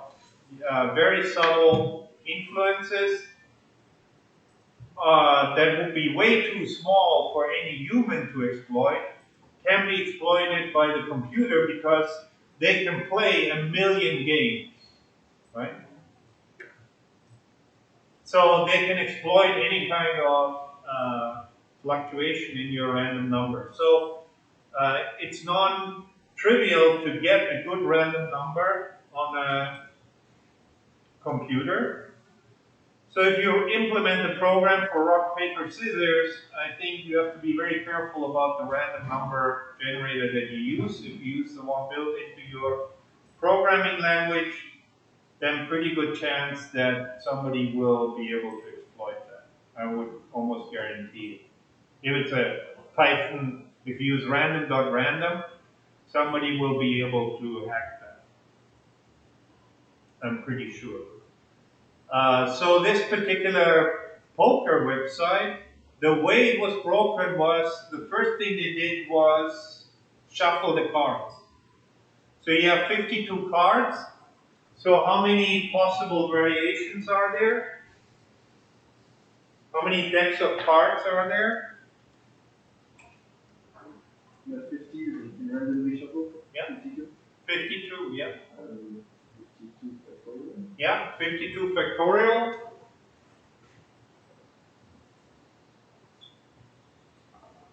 So that doesn't sound like so much, but it's actually an astronomically large number. It's enormously big, right? In fact, any card, any deck of cards that you shuffle properly, and you look at it, you can guarantee, if you shuffle it properly, like enough times, not just one time, right? But if you get a new deck of cards or any deck of cards, you shuffle it, you look at it, you will be the first human in the world who has seen that deck of cards. Right? Because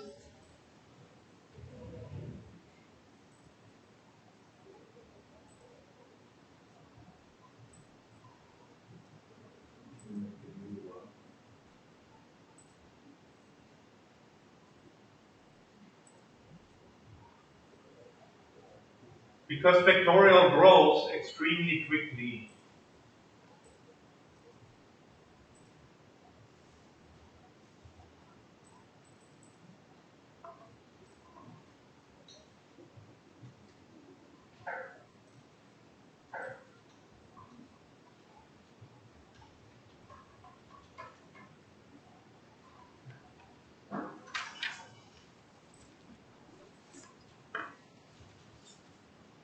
So this is how many decks of cards there are. Right? So now let's say 7 billion people in the world.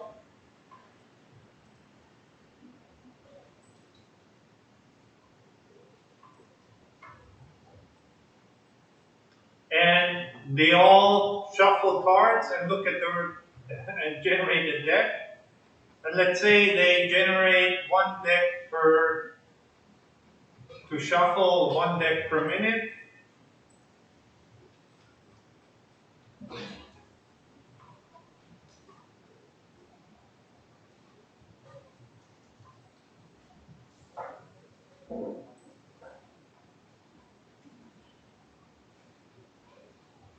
Then, what do I need to calculate? So, in 1 minute, how many minutes does it take before they're likely to have a coverage. Before they're likely to hit one? So, let's say to have a conflict.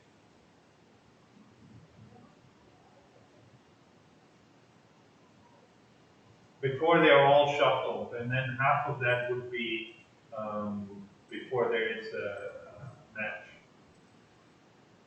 So before the probability of having a match is higher than how much? The probability of having a match. So before we're sure that there's before we're sure that, if we want to be sure, that means they have to generate all these possibilities, right? So to be sure that there is a match, that would be the number of people. Each person has a different shuffle for sure, right? Yeah. Okay, so like there's 7 billion decks, 7 billion people, and they all shuffle cards. And each shuffle is different. And each shuffle is different, yeah, of course. Yeah. But in spite of that fact, there's still, you'll be the only one that has looked at that particular deck of cards. There's virtually no chance that anybody else on earth would have shuffled the same deck of cards. The probability of that happening is greater than 0, but it's so astronomically small that there's no point to worry about it. So this is how many decks we will get in 1 minute, right? Number of people times the number of decks. Then, so that's 1 minute. That's how many decks we get in 1 hour. Now, if everybody on Earth does this the whole day, then this is how many decks we get. But that's 1 day, so okay, it's still far below what we actually need, right? So now we let them shuffle for the whole year, non-stop, no break, no sleep, nothing. just shuffle decks all day long, 1 minute at a time, and we get that many decks, right? So now they do this for 100 years.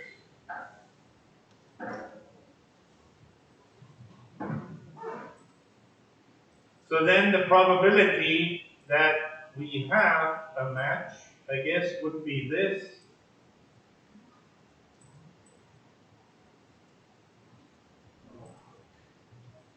Divided by the total number of decks.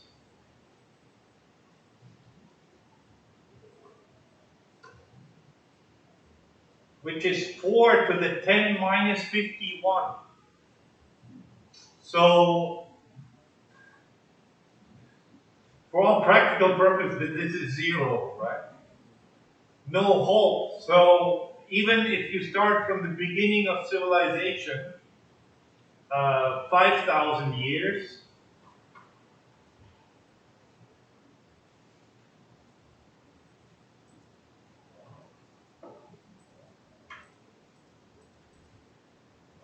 uh, 10 to the minus 49. So for decks of cards, it's pretty cool when you think about it. You'll be the only guy or girl to see that deck of cards ever.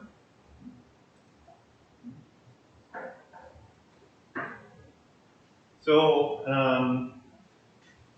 you can do that. So they need to shuffle the cards. So how do you shuffle the cards? How do you implement an algorithm to shuffle cards?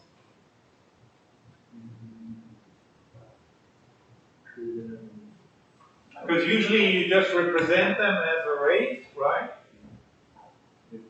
0 is a 2 of hearts, and 1 is a 3 of hearts, and so on and so forth, and up to 52, right? Actually, if you start at 0, it will go up to 51. Then to shuffle it, how would you implement that? And sort from sort. You do what? I was thinking of a sort function. Sort? No, you don't want to sort. You just want to shuffle them.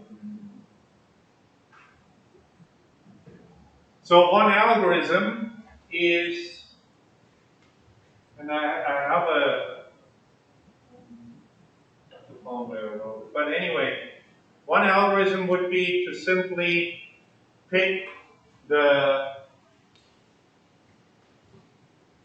first instance, right, the first number, and then put it somewhere in the array, like swap the two numbers, right? And then you go to the next one, and you pick a random number. So here I pick this one, and then I swap those two. Then I go to the next one, pick a random number, and then I swap those two.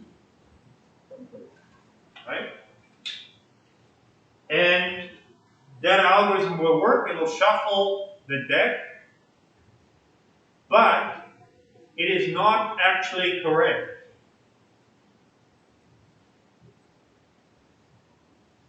Suddenly, some of the cards here have a higher probability of ending up in the middle than all the other cards. And that effect is quite small. Like if I print them out, you can sort of see a blood like that. And the reason why this is not correct, the correct shuffle algorithm would be a Fisher algorithm. Fisher-Yates, I think, is the algorithm for shuffling. And the reason why that doesn't work, why this particular algorithm doesn't work, is, but it's attractive, it's easy to visualize, it's easy to implement, right? But the reason why it doesn't work is because some of the numbers may be swapped twice, or 2 times, 3 times, 4 times, right? What you really want is, you want to swap 2, and then the targets for the swap have to be everything except the ones you already swapped. Then your shuffle is unbiased. Then every card can appear in any position equally likely. if you move cards around more than once, then there's a higher chance that some of the cards show up in certain positions. But that effect is pretty small.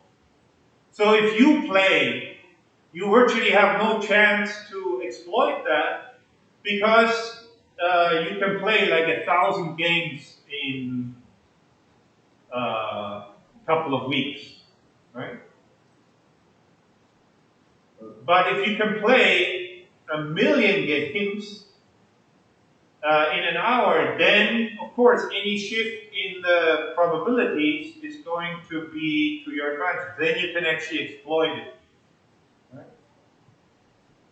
So they were playing poker online, so they can play. They basically started not just one client, but like thousands of them, and they were constantly playing. So they used this to figure out what the most likely decks are. And the other thing they did was they broke the cryptography because the website, what they were using was the time of day. Was used in the seed of when they shuffle. Right? So the random number generator was seeded with the time of day. The idea would be that if you start with that and then human players play, then some match will take 5 minutes, another match will take 3 minutes, another match will take 5 points, and they were, because it's time of day, this was accurate to milliseconds. So then what they did is they could actually figure out what the least significant bits were that were fed into the random number generator. Because they were playing it fast enough that they would be able to check the millisecond discrepancies for how many milliseconds that game took on the website. And that was enough to make several $100,000.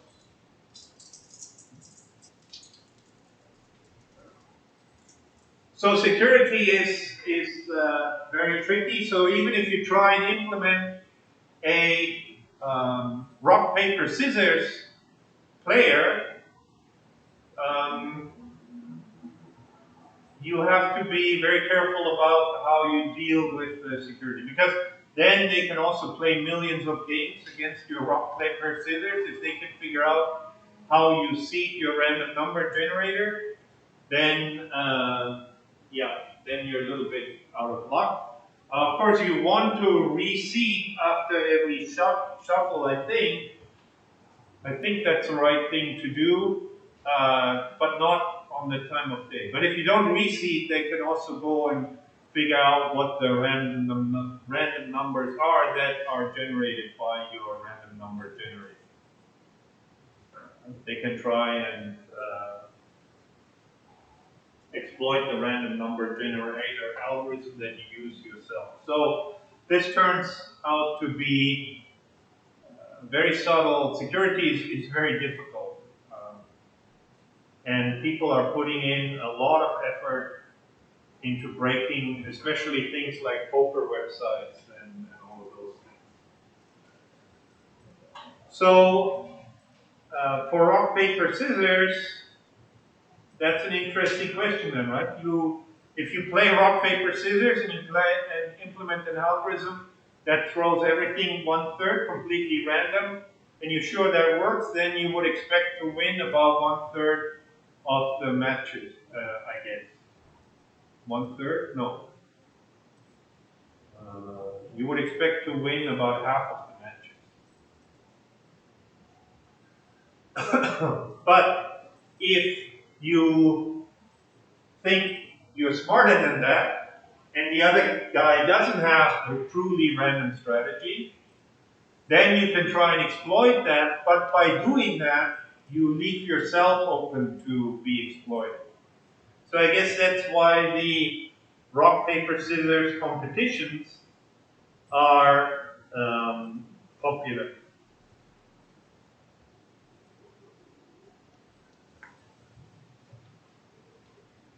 But I don't actually know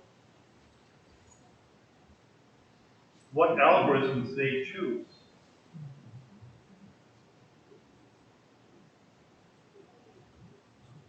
So this one did pretty well then, right? It had a win rate of 78%, 80%. So that's significantly higher than the 50% than that you would get just playing randomly.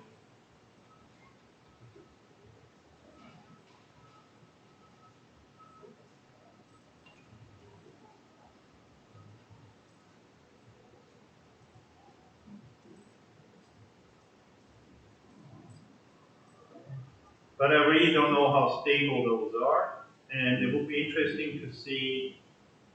I think your random player should be 50% of the matches it should reach. But I guess each one of these programs are algorithms that don't play randomly. So if you play against other programs that are not playing randomly, then there's a higher chance of exploiting them. So then it's more like a boxing match than just making random draws for rock, paper, scissors.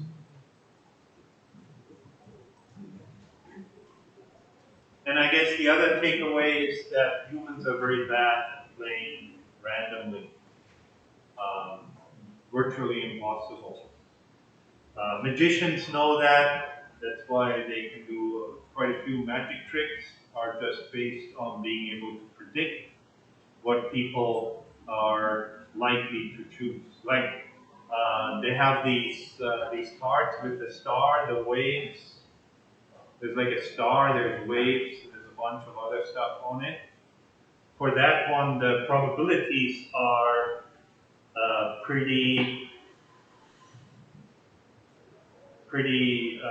clear that most people prefer the star significantly, like 3 times more than any of the other cards.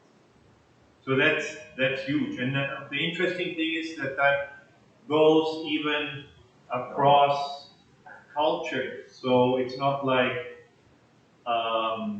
Germans would prefer waves, and US prefer stars, and French people prefer the, what else is there? Star, wave.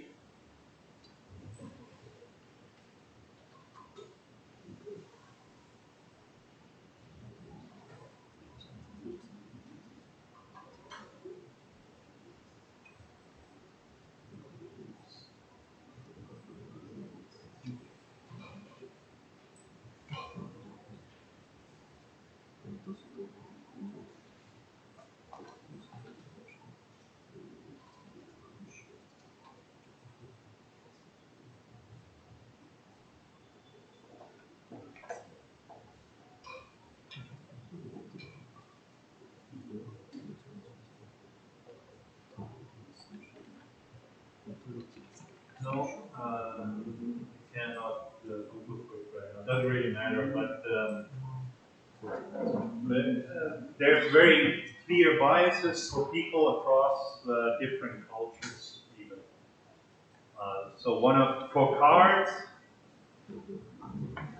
we did a magic trick with our robot, where we used the fact that we fed the cards, and then at the last one, they had to pick one of 4 cards, and it was a queen of hearts and a 7 of spades, and we gave them a low number club and a low number cross. And most people would pick the queen of hearts, guaranteed. So that whole trick just was working because people would be much more likely to pick the queen of hearts than a 9 of spades. So again, not sure what that says about free will, but a lot of people react similarly in this kind of scenario. Okay, good. Then that's it for the class for today. Next week, Monday, we will have the midterm. Covers everything that I covered in class. The midterm will be in class. It will be open book and open internet, so you can use Google. You can use any printout material that you have. You can access the lecture slides. However, it must be your own work. So at the beginning of the midterm, make sure that you turn off your mobile phone and log out of any messenger app that you have. So you have to log out of Facebook and Google Meets and Skype and WeChat and WhatsApp and Line and whatever other communication. So it has to be your own work. You cannot ask your friend at NASA to help you figure out how to solve these problems. It includes both analysis as well as programming. Will be here. Will be here, yeah. But make sure that you have at least one seat, one empty seat beside you when you come in next month. Do you have previous exams in the library? I will post it if I have some that have similar questions. Last year I structured the course like this. I have to see what I have. Okay, good. And that's it for today. Oh, I wanted to.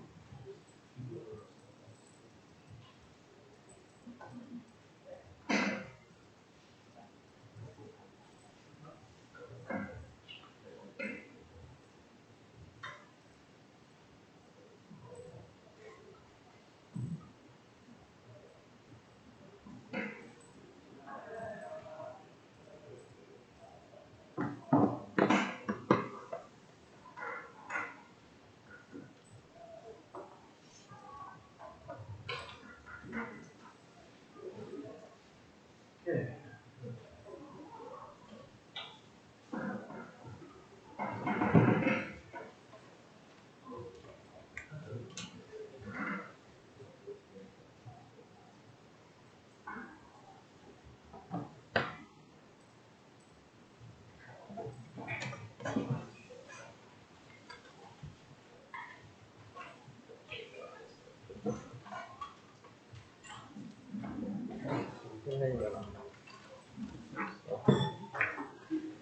Cái này